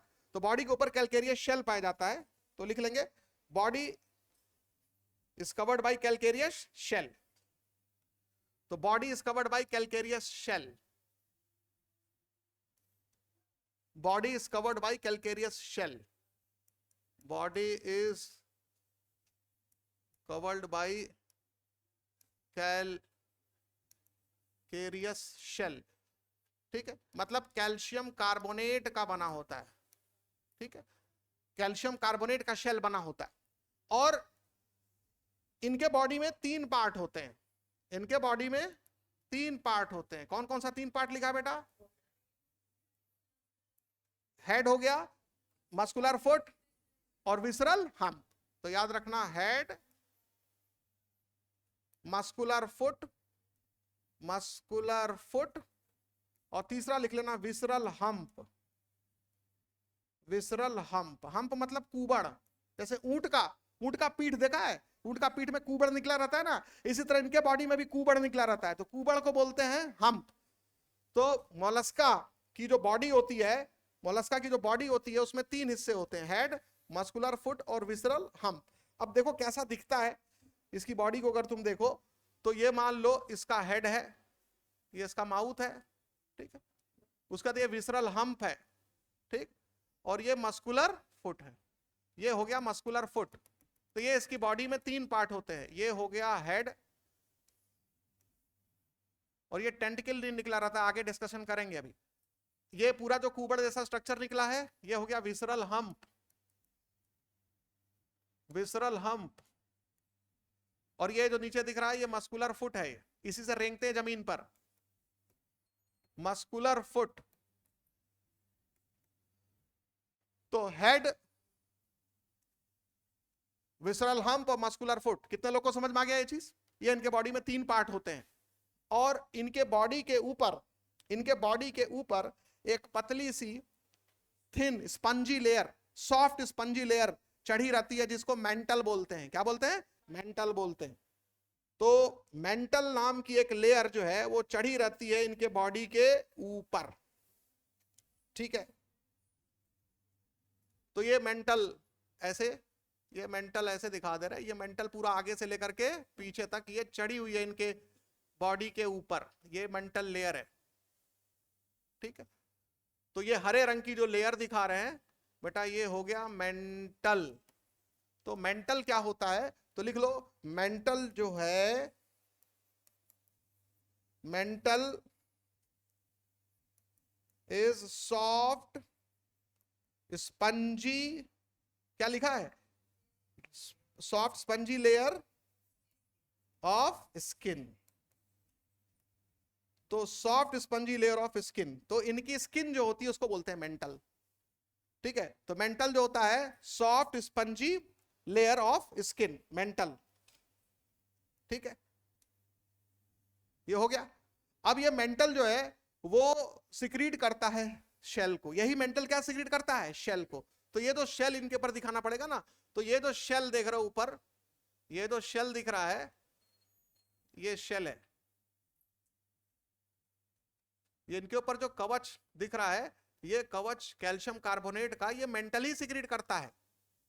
हरे रंग की जो पतली सी स्किन देख रहे हो, यही इनके बॉडी के ऊपर क्या सिक्रीट कर रहा है, कवच सिक्रीट कर रहा है।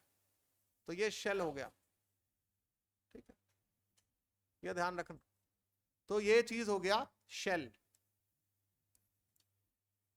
शेल कैल्शियम कार्बोनेट का शेल। पूछ देगा शेल सिक्रीट कौन किया, मेंटल ने। ये जो हरे रंग की स्किन देख रहे हो, यही अपने बाहर की तरफ क्या सिक्रीट करती है, शेल सिक्रीट करती है। तो लिख लो mantle, shell is secreted by mantle, shell is secreted by mantle, secreted by mantle. ये मेंटली है जो शेल को सिक्रीट करती है, तो shell is secreted by mantle. ये हो गया। अच्छा, अब इसके बाद देखो नेक्स्ट पॉइंट, अब क्या होगा। अब कह रहा है कि जो मेंटल और जो विसरल हम्प होता है उसके बीच में कैविटी होती है, जिसको मेंटल कैविटी बोलते हैं।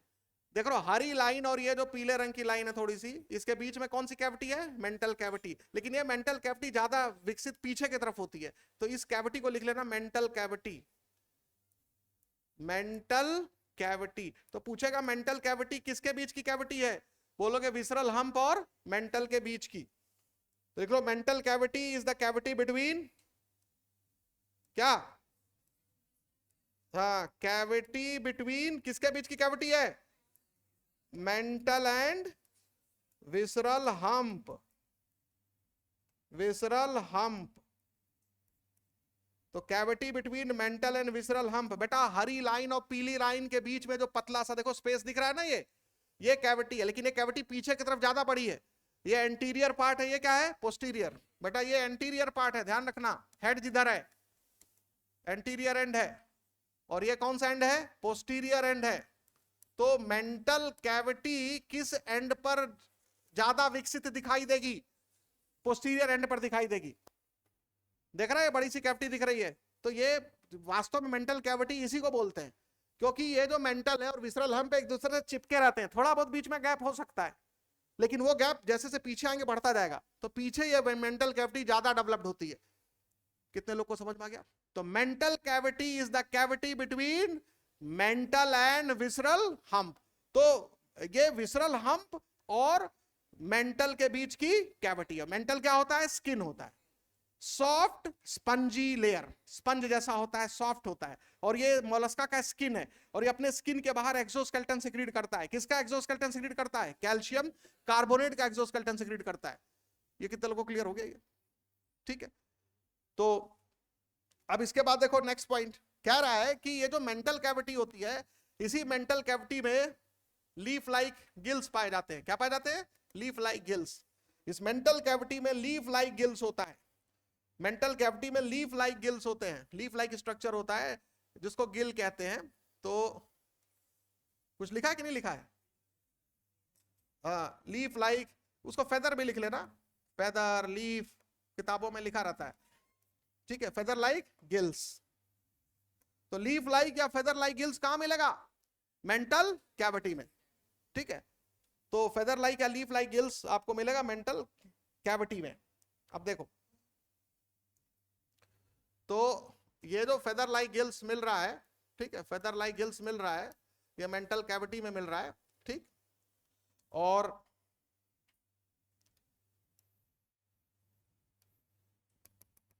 ये विसरल हम्प जैसे है मान लो, और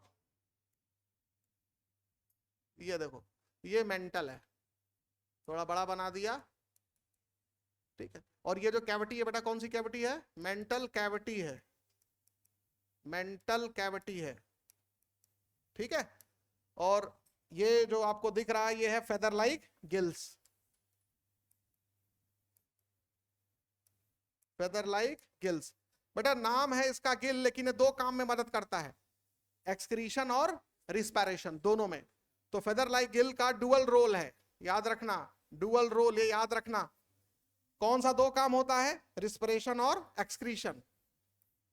तो रिस्पायरेशन में हेल्प करता है ये, रिस्पायरेशन, और दूसरा है एक्सक्रीशन, और दूसरा है एक्सक्रीशन, एक्सक्रीशन में हेल्प करता है। तो रिस्पायरेशन हो गया और एक्सक्रीशन हो गया, ठीक है। और ये कौन सा स्ट्रक्चर बेटा, ये कौन सा स्ट्रक्चर है, क्या बोलेंगे इसको?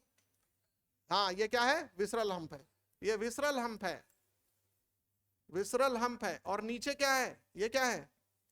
ये क्या है? हाँ मस्कुलर फुट, तो मस्कुलर फुट है ये। तो हमने जो पिछले फ्रेम में जो डायग्राम बनाया था उसी का बड़ा बड़ा बना दिया। क्लियर हो गया सबको? अच्छे समझ में आ गया? तो ये जो गिल है इसका दो काम है, रिस्पिरेशन और एक्सक्रीशन। और ये फेदर जैसी होती है या लीफ लाइक होती है, तो लीफ लाइक या फेदर लाइक गिल्स, ठीक है। ये बात क्लियर हो गया? अब इसमें कह रहा है कि सेंसरी स्ट्रक्चर्स पाए जाते हैं। क्या पाए जाते हैं? क्या नाम है? एंटीरियर हेड पर क्या पाए जाते हैं? टेंटिकल्स लिखा है।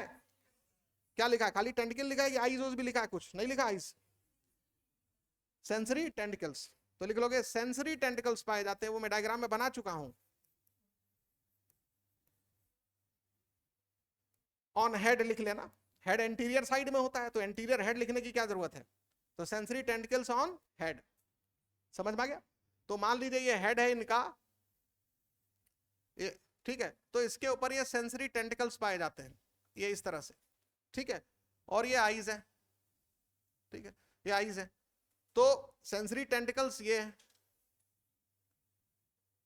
और आईज जो मोलस्का में होते हैं वो सिंपल आई होते हैं। क्या होते हैं? सिंपल आई होते हैं, मोलस्का में सिंपल आई होते हैं, ठीक है। अच्छा, मोलस्का में आई डायरेक्टली हेड पर भी लगे रह सकते हैं, ठीक है, या आई जो है वो एक स्टाक पर भी लगे हो सकते हैं। यानी देखो दो तरह का मोलस्का मैं दिखा रहा हूं यहां पर। एक में ये देखो, ये ऐसे डंडी निकली होगी, एक कार्टून में देखा होगा तुमने ऐसे, ये देखा है ये वाला, हाँ ये वाला, ये आंख ऊपर निकली हुई है, जैसे हम ही लोग की आंख ऐसे निकली रहे पॉकेट में डाल के घूम रहे हो, और कहीं बिल में देखना हो तो आंख ही घुसा दिए, नहीं समझ रहे हो? ब्रेन से ऐसे नर्व निकली है, पॉकेट में आंख लेके घूम रहे, किसी को देखना आंख निकाल के ऐसे से देख रहे पीछे, तो ये ऐसे ही देखता है, ठीक है। तो ये जो ये इसको बोलते हैं स्टाक डाई। क्या बोलते हैं इसको? तो बेटा ये आई यहां भी दिख रही है, और ये इसकी डंडी है, स्टाक। बेटा इसमें आंख देख रहे हो सीधे हेड पर है, कोई स्टाक नहीं है, इसमें आंख जो है वो स्टाक के ऊपर आई हुई है। कितने लोग को समझ में आ गया? तो आई की लोकेशन डायरेक्ट हेड पर भी हो सकती है, हेड के ऊपर डंडी निकल रहती है उस पर हो सकती है। और ये टेंटिकल तो अलग चीज है, टेंटिकल तो अलग से बना लो, टेंटिकल तो अलग चीज है। ये बात समझ आए? क्लियर हुआ? और आंख जिस डंडी पर होती है, पहले पूछा था, आप तो नहीं पूछेगा, आंख जिस डंडी पर होती है उस डंडी को बोलते हैं ओमेटोफोर। क्या बोलते हैं? ये जो स्टाक है, स्टाक को क्या बोलते हैं? ओमेटोफोर। क्या बोलते हैं? ओमेटोफोर, ठीक है। तो चलो आंख हो गया, टेंटिकल हो गया, ओमेटोफोर हो गया, ये बता दिया, ठीक है। तो ये इनका सेंसरी स्ट्रक्चर हो गया। अब इसके बाद क्या लिखा बेटा इसमें? अब क्या है? वो नहीं, अभी अभी और छूटा हुआ है अभी इसमें। वो तो माउथ में फाइल लाइक रेस्पिंग ऑर्गन होता है, ठीक है ना, रेडुला, वो तो आखिरी में है। नहीं, अभी डायोशियस बताना है, फिर उसके बाद इंटरनल फर्टिलाइजेशन होता है, डायरेक्ट इनडायरेक्ट डेवलपमेंट, डायरेक्ट दोनों हो सकता है, क्या हो सकता है लिखा होगा ना इसमें। चलो, तो चलो लिख लो, फाइल रेडुला के बारे में लिख लो। बेटा रेडुला क्या होता है? File like respiring organ, file like respiring organ in mouth, in mouth, that helps in feeding, that helps in feeding. ये अपना भोजन जो है ये फाइल लाइक रेस्पिंग ऑर्गन से करता है, रेडुला। तो ये इसके माउथ में, ये इसके माउथ में फाइल लाइक रेस्पिंग ऑर्गन होता है, ठीक। और इसके मदद से, यही है फाइल लाइक रेस्पिंग ऑर्गन, दांत जैसा समझ लो, ठीक है, रेडुला। तो रेडुला किस फाइलम में पाया जाता है? मोलस्का में पाया जाता है। अच्छा, रैस्पिंग का मतलब क्या होता है? चबाना, तो मैस्टिकेटिंग बोल दो, है? सैंड पेपर जैसा, खुरचने वाला, क्या मतलब होता है? स्क्रैचिंग ऑर्गन, स्क्रैच करने वाला, ऐसे खुरचना। तो रैस्पिंग का हिंदी क्या होता है? खुरचने वाला, काटने वाला नहीं, चबाने। देखो काटना अलग चीज होता है, काटना क्या होता है? अलग चीज होता है। चबाना ग्राइंड करना, और खुरचना अलग चीज, तीनों तीन घटना है ना, खुरचना, चबाना, काटना। रैस्पिंग शब्द का मतलब क्या होता है? खुरचना, स्क्रैच करना। तो स्क्रैचिंग ऑर्गन में लिख सकते हो, ठीक है। अब उसके बाद लिख लो नेक्स्ट पॉइंट, जो मोलस्का है वो क्या होते हैं? डायोशियस होते हैं। यूजुअली डायोशियस लिखा है, तो यूजुअली डायोशियस यानी यूनिसेक्सुअल। और आगे क्या लिखा है? हाँ, वो ओवी पैरस लिख लेना, पहले ही लिख लो इसको, यूनिसेक्सुअल। फिर क्या होते हैं ये? ओवी पैरस होते हैं। और डेवलपमेंट क्या होता है? Indirect development, indirect development. इनके लाइफ साइकिल में लार्वल स्टेज पाई जाती है। तो यूजुअली डायोशियस, ओवी पैरस, और इनडायरेक्ट डेवलपमेंट। या इनडायरेक्ट डेवलपमेंट ऐसे ही लिख दिया कि मोस्टली या यूजुअली कुछ लिखा है? लिखना चाहिए था, क्योंकि स्नेल जो होता है उसमें कोई लार्वल स्टेज नहीं होती है। तो एप्पल स्नेल उसमें एग्जांपल दिया है, एप्पल स्नेल में कोई लार्वा नहीं होता है। अब लेकिन लार्वा नहीं होता है तो डायरेक्ट बोलना चाहिए, डायरेक्ट और या बोल दे, मोस्टली इनडायरेक्ट बोल दे। नहीं समझे मेरी बात? तो इसीलिए मैंने पूछा कि नहीं कुछ मेंशन किया है तो छोड़ दो, नहीं लिखा है तो इनडायरेक्ट डेवलपमेंट याद रखना, ठीक है। हो गया क्लियर? अब एग्जाम्पल लिख लो। एग्जाम्पल में तो एक तो एप्पल स्नेल है,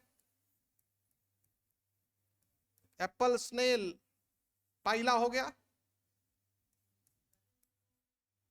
दूसरा हो गया पर्ल ओयस्टर, यही है ना? ओयस्टर हो गया, पर्ल ओयस्टर, पेनिक्टेडा, पेनिक्टेडा, ठीक। इससे मोती निकलता है, मोती बनाती है ये, मेंटल और शेल के बीच में जो जगह होती है उसमें मोती बनाती है, तो इसको फाड़ करके इसमें से मोती निकाला जाता है, ठीक है। तो पेनिक्टेडा हो गया। उसके बाद क्या है बेटा? कटल फिश लिख लो, कटल फिश लिख लो। कटल फिश किसको बोलते हैं? हाँ जी, कटल फिश। देखो नाम फिश है लेकिन फिश नहीं होती है। तो सीपिया हो गया, डेविल फिश, क्या हो गया? ऑक्टोपस। डेविल फिश हो गया, ऑक्टोपस, ऑक्टोपस। तो डेविल फिश क्या हो गया? ऑक्टोपस हो गया, ठीक है। उसके बाद स्क्विड हो गया।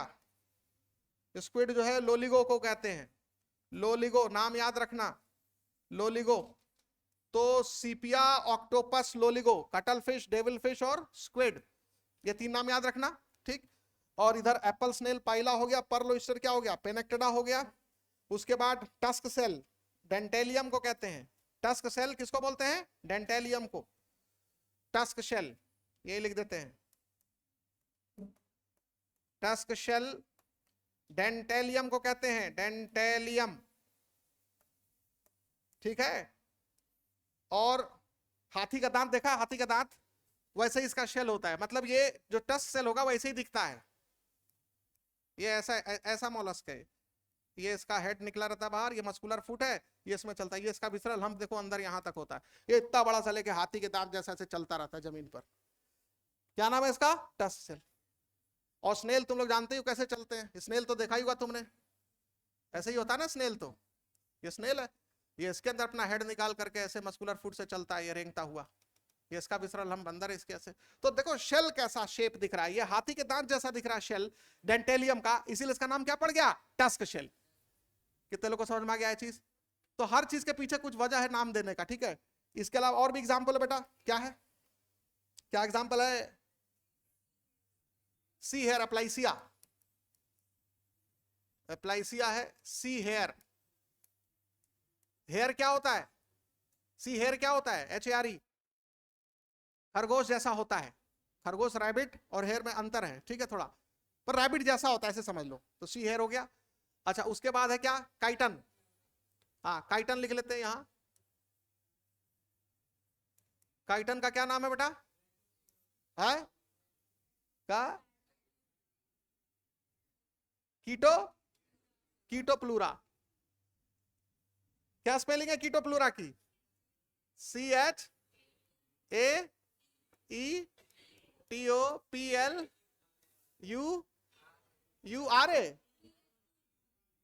अरे तुम लोग से अगर पूछ दो तो अपने तो फेल करोगे, सबको फेल कर देगा तुम अगर ना जानते रहो तो।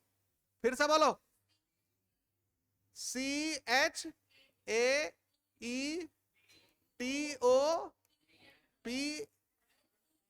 Pleura, PLEURA, pleura, pleurisy, pleural membrane, एक PLU होता है, एक प्लूरल, प्लूरल की स्पेलिंग क्या है, हाँ एक क्या होता है, PLEURAL, दोनों में अंतर है? तो ये वाला ई लगेगा। तो याद रखो कीटो प्लूरा, काइटन का नाम क्या है, कीटो प्लूरा। और कोई एग्जांपल देखो, हो गया पॉइंट सारा हो गया मोलस्का का, हाँ कोई चीज छूटा तो नहीं है? चल आगे बढ़े। अब कौन सा फाइलम है, फाइलम इकाइनोडर्मेटा, फाइलम इकाइनोडर्मेटा। देखो फाइलम इकाइनोडर्मेटा मतलब इनकी बॉडी स्पाइनी होती है, तो स्पाइनी बॉडी, देखो लिखा होगा स्पाइनी बॉडी, इनकी बॉडी में स्पाइन्स होते हैं, ठीक है। हालांकि एनसीईआरटी बुक स्पाइनी बॉडी लिख रहा है, लेकिन स्पाइन देखो इकाइनो मतलब होता है स्पाइन, स्पाइनी, और डर्मेटा मतलब होता है स्किन। डर्मेटा मतलब क्या होता है, स्किन। ऐसे एनिमल जिनकी स्किन जो है वो स्पाइनी होती है तो बॉडी भी स्पाइनी दिखेगी। तो एनिमल हैविंग स्पाइनी स्किन, ये मतलब होता है इस शब्द का। इकाइनोडर्मेटा का मतलब होता है animal having spiny skin, spiny skin, ऐसे एनिमल जिनका स्किन क्या होता है, स्पाइनी होता है, ठीक। अब जैसे मान लो हम लोग एग्जाम्पल देखते हैं स्टार फिश का, तो स्टार फिश जो है, स्टार फिश, इसकी बॉडी के सरफेस को अगर उस पर हाथ फेरोगे तो खुरदुरा होगा, रफ होगा काफी, क्योंकि उसके इस पर क्या निकले रहते हैं, ऐसे छोटे छोटे स्पाइन्स होते हैं, खुरदुरी होती है।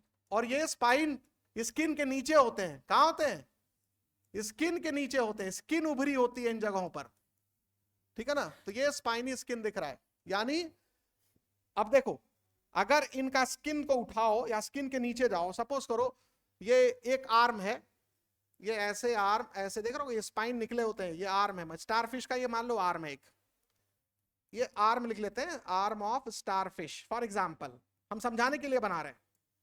तो ये तो बेटा स्किन हो गया, ये क्या हो गया, स्किन हो गया। और स्किन के नीचे, स्किन के नीचे ऐसे डर्मल ऑसिकल्स होते हैं कैल्शियम कार्बोनेट के, देख रहे हो उठा हुआ, जो स्किन को ऊपर उठा दिया है, स्किन को ऊपर उठा दिया है, यानी स्किन के नीचे हार्ड स्ट्रक्चर है जो स्किन को ऊपर उठा के स्किन को नुकीला बना दिया जगह जगह पर। कितने लोगों को समझ में आ गया ये? तो ये जो ट्रायंगुलर प्लेट दिख रही है, इसको लिखा हुआ क्या, कैलकेरियस ऑसिकल्स, क्या बोलते हैं, डर्मल, डर्मल लिखा होगा ना, डर्मल कैलकेरियस ऑसिकल, कुछ ऐसा वर्ड, डर्मल शब्द नहीं इस्तेमाल किया है, तो लिख लेना इसको, स्किन के अंदर होता है। तो कैलकेरियस ऑसिकल है ये, calcareous ossicles beneath skin, beneath skin, skin के नीचे होता है।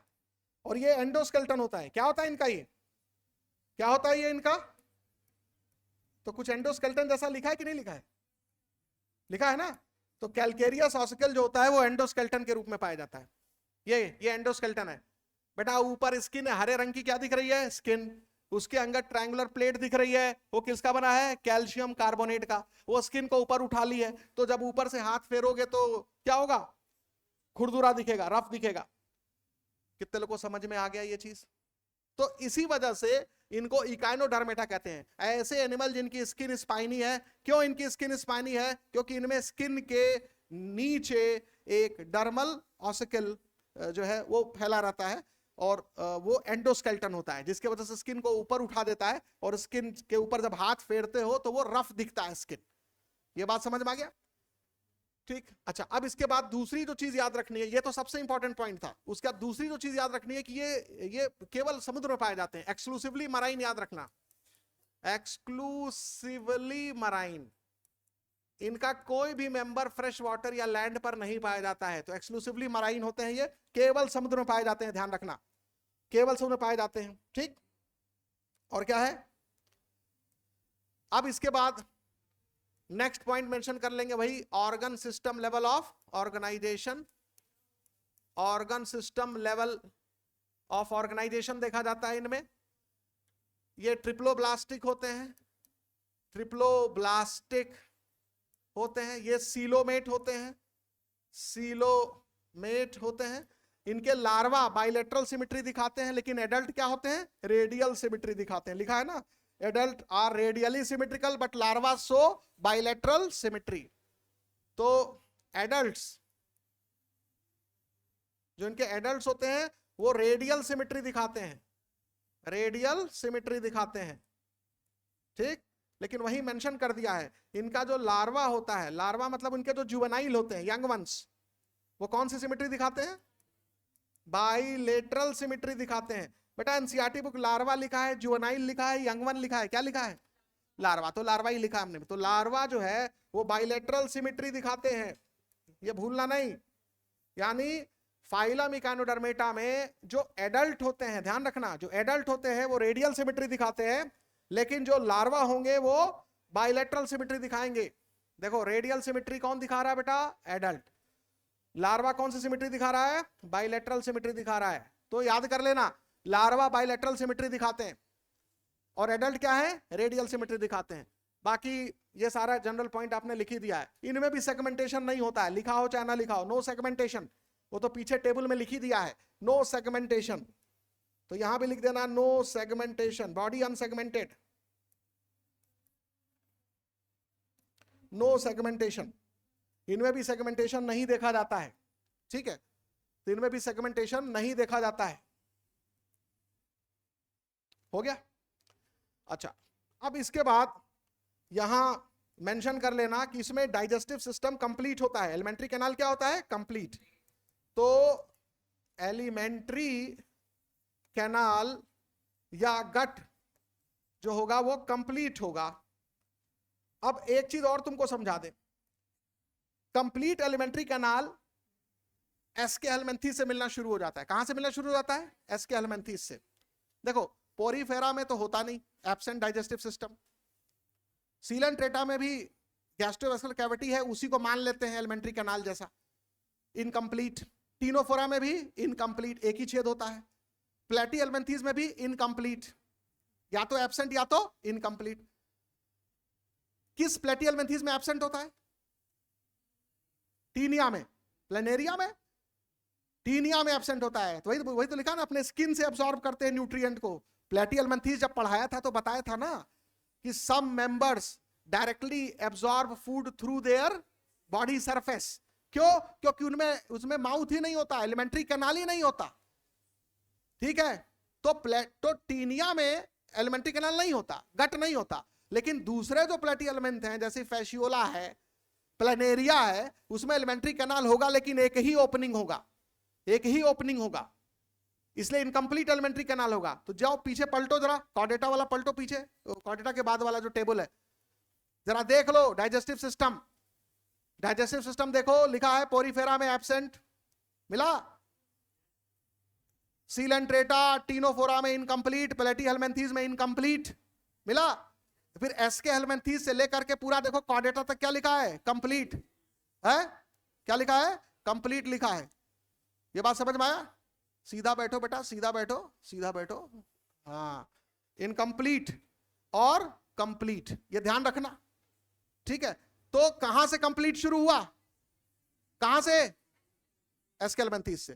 तो हम अगर बीच के फाइलम में कहीं नहीं बता रहे हैं तो वो पीछे टेबल जब पढ़ोगे तो क्लियर हो जा रहा है। तो वो चीज हम यहाँ क्लियर कर दे रहे हैं कि यहां पर तो लिख दिया ना, लेकिन एलिडा में तो नहीं लिखा टेक्स्ट में, लेकिन वो नहीं लिखा फिर भी आप उसको इतना समझ लीजिए कि एस्केलमेंथीस के आगे सब में क्या होगा, कंप्लीट। वो पीछे तो लिख ही दिया है। तो एलिमेंट्री कैनाल या गट क्या होगा, कंप्लीट, मतलब माउथ और एनस दोनों होंगे। अब इसको देखो, इसमें यह बता रहा कि माउथ और एनस की पोजीशन किधर होती है। तो यह ध्यान रखना, अगर ये स्टारफिश है, ऐसे समझो ये इसका आर्म है, ठीक है, ये इसके आर्म है, तो आपको जाहिर सी बात है ये ऊपर वाला साइड क्या होगा, डॉर्सल, और नीचे वाला साइड क्या होगा, वेंट्रल होगा, ठीक है। और ये समुद्र में ऐसे पाए जाते हैं, ठीक है, ये बॉटम फीडर होते हैं, समुद्र के तल में रेंग रेंग करके भोजन लेते हैं। तो समुद्र के तल में रख के भोजन लेंगे तो मुंह ऊपर होगा कि नीचे होगा, नीचे होगा, जाहिर सी बात है। ये लिखा कि नहीं लिखा, इनमें लिखा है ना। तो एलिमेंट्री कैनाल इनका देखो ऐसे गट, और देखो माउथ किधर लिखा, माउथ वेंट्रल लिखा है कि डॉर्सल लिखा है, क्या लिखा बेटा, हाँ, तो यहां लिख दो माउथ, ये हो गया माउथ, क्योंकि नीचे से भोजन लेंगे ना, ये हो गया माउथ। तो रटना कुछ नहीं है, और ये क्या हो जाएगा, एनस। तो एनस की लोकेशन जो होती है डॉर्सल होती है, अपर सरफेस पर होती है, और माउथ की लोकेशन जो होती है वेंट्रल होती है या लोअर सरफेस पर होती है। तो वेंट्रल या लोअर सरफेस जो नीचे की तरफ है भाई, और डॉर्सल मतलब कौन सा सरफेस, अपर सरफेस। तो ऐसे बना लोगे तो याद रहेगा तुमको, ये भूलेगा नहीं, क्योंकि ये पानी में ऐसे रेंग के चलते हैं, ठीक है, क्रॉल करके चलते हैं। तो नीचे से वो भोजन लेंगे तो माउथ नीचे होगा और एनस किधर होगा, ऊपर होगा। तो ये लोकेशन दे दिया है, ठीक है। तो ये हो गया इनका एलिमेंट्री कैनाल के बारे में। लिख रहा साफ साफ एक्सक्रीटरी सिस्टम एब्सेंट, क्या लिख रहा है, तो लिख लो excretory system absent, excretory system absent, minus लिख दिया, ठीक। सर्कुलेटरी सिस्टम प्रेजेंट, पीछे लिखा है सर्कुलेटरी सिस्टम प्रेजेंट। तो सर्कुलेटरी सिस्टम जो है पूरा कर लेना इसको, तब जाए ना। तो सर्कुलेटरी सिस्टम क्या होगा, प्रेजेंट। तो सर्कुलेटरी सिस्टम प्रेजेंट, ठीक है। यहां पर लिख नहीं रहा, लेकिन पीछे टेबल में लिखा है। हालांकि हमने बताया कि सर्कुलेटरी सिस्टम भी इसमें नहीं होता है, उसके जगह पेरीहीमल सिस्टम होता है, ठीक है ना। लेकिन अब लिखा है एनसीईआरटी बुक, तो हमने भी यहां लिख दिया है, ठीक है। अब उसके बाद एक्सक्रीटरी सिस्टम हो गया, सर्कुलेटरी सिस्टम हो गया। उसके बाद इसमें लिख रहा है कि एक स्पेशल, एक डिस्टिंक्टिव फीचर होता है वाटर वैस्कुलर सिस्टम। बेटा वाटर ट्रांसपोर्ट सिस्टम नहीं, क्या, water vascular system. Water transport system को कैनाल सिस्टम बोलते हैं, किसमें पाया जाता है, पोरीफेरा में। तो ये ध्यान रखना, ये ध्यान रखना कि इसमें वाटर ट्रांसपोर्ट सिस्टम नहीं, वाटर कैनाल सिस्टम पाया जाएगा, सही है, वाटर वैस्कुलर सिस्टम पाया जाएगा, मतलब ध्यान दे रहे हो, चलो ठीक। तो वाटर वैस्कुलर सिस्टम प्रेजेंट, ये डिस्टिंक्टिव फीचर है। क्या है ये, डिस्टिंक्टिव फीचर। डिस्टिंक्टिव फीचर एक ऐसा फीचर इसको दूसरे फाइलम से डिस्टिंक्ट करता है, अलग करता है, यानी इसका फंडामेंटल फीचर है, ऐसे समझ लो। ये किसी और फाइलम में नहीं पाया जाएगा। भाई सर्कुलेटरी सिस्टम ये तो दूसरे फाइलम में भी पाया जा रहा है, वो डिस्टिंक्टिव फीचर थोड़ी ना हुआ केवल समुद्र में पाया जाना। ये भी तो और भी फाइलम है जो केवल समुद्र में मिलते हैं। एलिमेंट्री कैनाल कंप्लीट, ये तो और भी फाइलम में मिलता है। तो ऐसा कोई कैरेक्टर बताओ जो सिर्फ और सिर्फ इसी में मिलता हो और सारे मेंबर्स में मिलता हो, तो वाटर वैस्कुलर सिस्टम, इसीलिए उसको डिस्टिंक्टिव फीचर बोलते हैं। वो उसको दूसरे एनिमल से क्या करता है, डिस्टिंक्ट करता है, इकाइनोडर्म को अलग करता है। कितने लोग को समझ में आ गया। तो ये डिस्टिंक्टिव फीचर हो गया, और ये 3 कामों में मदद करता है। एक तो लोकोमोशन में हेल्प करता है, याद रखना, ये हेल्प्स इन लोकोमोशन, लोकोमोशन में हेल्प करता है। Capture and transport of food, capture and transport of food, और एक और काम में है, रिस्पायरेशन में, और एक्सक्रीशन में भी, क्योंकि एक्सक्रीटरी सिस्टम नहीं है तो मर नहीं जाएगा, तो एक्सक्रीशन में भी हेल्प करता है, लिखा हो चाहे ना लिखा हो। तो रिस्पिरेशन भी लिख लेना, एक और लिख लेना, एक्सक्रीशन में भी, एक्सक्रीशन में भी हेल्प करता है, ठीक। तो excretion, locomotion, capture and transport of food और रिस्पायरेशन। ठीक है, अच्छा अब इसमें भी लिख लेना कि इसमें सेक्सुअल रिप्रोडक्शन देखा जाता है। क्या देखा जाता है? वो तो सभी में देखा जाता है, आगे कुछ फाइलम को छोड़ करके। ठीक है, ओनली सेक्सुअल रिप्रोडक्शन लिख लेना। ठीक है, और इसमें मेंबर्स क्या होते हैं? डायोशियस होते हैं। डायोशियस मतलब बेटा यूनिसेक्सुअल, यूनिसेक्सुअल। और इसमें एक्सटर्नल फर्टिलाइजेशन होता है। कौन सा फर्टिलाइजेशन? External fertilisation. यूजुअली लिखा है, क्या लिखा है? हाँ, तो याद रखिए, हमको याद आ जाता है तो उसे बोल देते हैं usually external fertilisation, usually external fertilisation. ठीक है, यूजुअली एक्सटर्नल फर्टिलाइजेशन। तो सेक्सुअल रिप्रोडक्शन देखा जाता है, डायोशियस होते हैं यानी यूनिसेक्सुअल होते हैं, यूजुअली एक्सटर्नल फर्टिलाइजेशन देखा जाता है। और इनमें डेवलपमेंट क्या होता है? इनडायरेक्ट डेवलपमेंट होता है, और इनके लार्वा फ्री स्विमिंग होते हैं। तो इनडायरेक्ट डेवलपमेंट, इनडायरेक्ट डेवलपमेंट। और अलग से लिख रहा है, कोई जरूरी नहीं कि सबके लार्वा फ्री स्विमिंग हो, इसके लार्वा क्या होते हैं? फ्री स्विमिंग होते हैं। तो इनडायरेक्ट डेवलपमेंट होता है, और फ्री स्विमिंग लार्वा अलग से मेंशन किया है, free swimming larva, free swimming larva. ठीक है, तो फ्री स्विमिंग लार्वा देखे जाते हैं। ठीक, पॉइंट सारे हो गए? कोई देखो छूटा तो नहीं है? अब एग्जाम्पल देखना है इसका। क्या है एग्जाम्पल? लास्ट में देख लो एग्जाम्पल इसका। देखो उसमें दो चित्र दिया, स्टारफिश का दिया और एक पतली आर्म वाला दिया। देखो एक पतले आर्म वाला भी ऐसे बनाया होगा, बनाया है ना, ऐसे मकड़ी जैसा दिख रहा होगा, 5 आर्म बनाना। ठीक है, तो ये तो क्या ब्रिटल स्टार, क्या बोलेंगे इसको? ब्रिटल स्टार है। ऑफियूरा, क्या बोलेंगे इसको? ऑफियूरा। और एक हमने स्टारफिश अभी बनाई था पहले, ये मोटे आर्म वाली, मोटे आर्म वाली बनाई थी, ये स्टारफिश है। स्टारफिश यानी एस्टीरियस, एस्टीरियस, ये हो गया स्टारफिश। ठीक, उसके बाद है सी अर्चिन। देखो एक एग्जाम्पल ये हो गया, दूसरा एग्जाम्पल ये हो गया, तीसरा क्या है? Sea urchin. सी अर्चिन का क्या नाम है? इकाइनस। क्या बोलेंगे इसको? इकाइनस। और भी है, उसके बाद सी ककुम्बर नहीं दिया है, तो सी ककुम्बर लिख लो, कुकुम्बर। क्या नाम है सी कुकुम्बर का? कुकुमेरिया, कुकुमेरिया, ये हो गया कुकुमेरिया। फिर sea lily, sea lily, Antedon, Antedon. ठीक है, हो गया। तो हम लोगों ने आज 3 फाइलम पढ़ा, बड़े फाइलम थे। ठीक है, और आर्थ्रोपोडा, मोलस्का और इकाइनोडर्मेटा। देखो तुमको बता दे, बताने के लिए बहुत सारी चीजें हैं, लेकिन हमें अपने आप को रोकना है, उतना ही तक बताना है, रोकना है कि एक तो एनसीईआरटी सारी कवर हो जाए, और 2-4 एग्जाम्पल जो उसमें दिए हैं जो कंट्राडिक्ट कर रहे हैं पॉइंट को। जैसे मेलपीजियन ट्यूब्यूल, तो अगर लिख दोगे कि स्कॉर्पियन में मेलपीजियन ट्यूब्यूल पाया जाता है, बहुत बड़ा ब्लंडर हो जाएगा। अगर तुम लिख दिए कि स्कॉर्पियन में कंपाउंड आई पाया जाता है, तो बहुत बड़ा ब्लंडर हो जाएगा। तो वहां बताना पड़ेगा कि मात्र इसलिए स्कॉर्पियन में मेलपीजियन ट्यूब्यूल नहीं लिख दोगे कि सर वो एग्जाम्पल में तो दे दिया है ना, एग्जाम्पल लिख दिया, गिना दिया, लेकिन जो उसमें पॉइंट्स लिखे हैं वो बेसिकली वो सारे पॉइंट्स किससे रिलेटेड है? वो पॉइंट किससे रिलेटेड है? इंसेक्ट से रिलेटेड है। तो ज्यादातर पॉइंट उसमें इंसेक्ट से रिलेटेड थे। आर्थ्रोपोडा में बहुत सारा कंट्राडिक्शन जहां था, वहां हमने ज्यादा नहीं, मुश्किल से 2-3-4 पॉइंट आपको एक्स्ट्रा आपको मिला होगा, लेकिन वो जरूरी है, वो कहीं ना कहीं ऑब्जेक्टिव क्वेश्चन सॉल्व करने में मदद करेगा आपको। तो ये तीनों फाइलम हो गया है। अब हम लोग कल के क्लास में हेमिकॉर्डेटा, फिर कॉर्डेटा, और कॉर्डेटा बड़ा है, लेकिन हमें लगता है कि परसों तक में जो है उसका जयराम जी की हो जाएगा। ठीक है।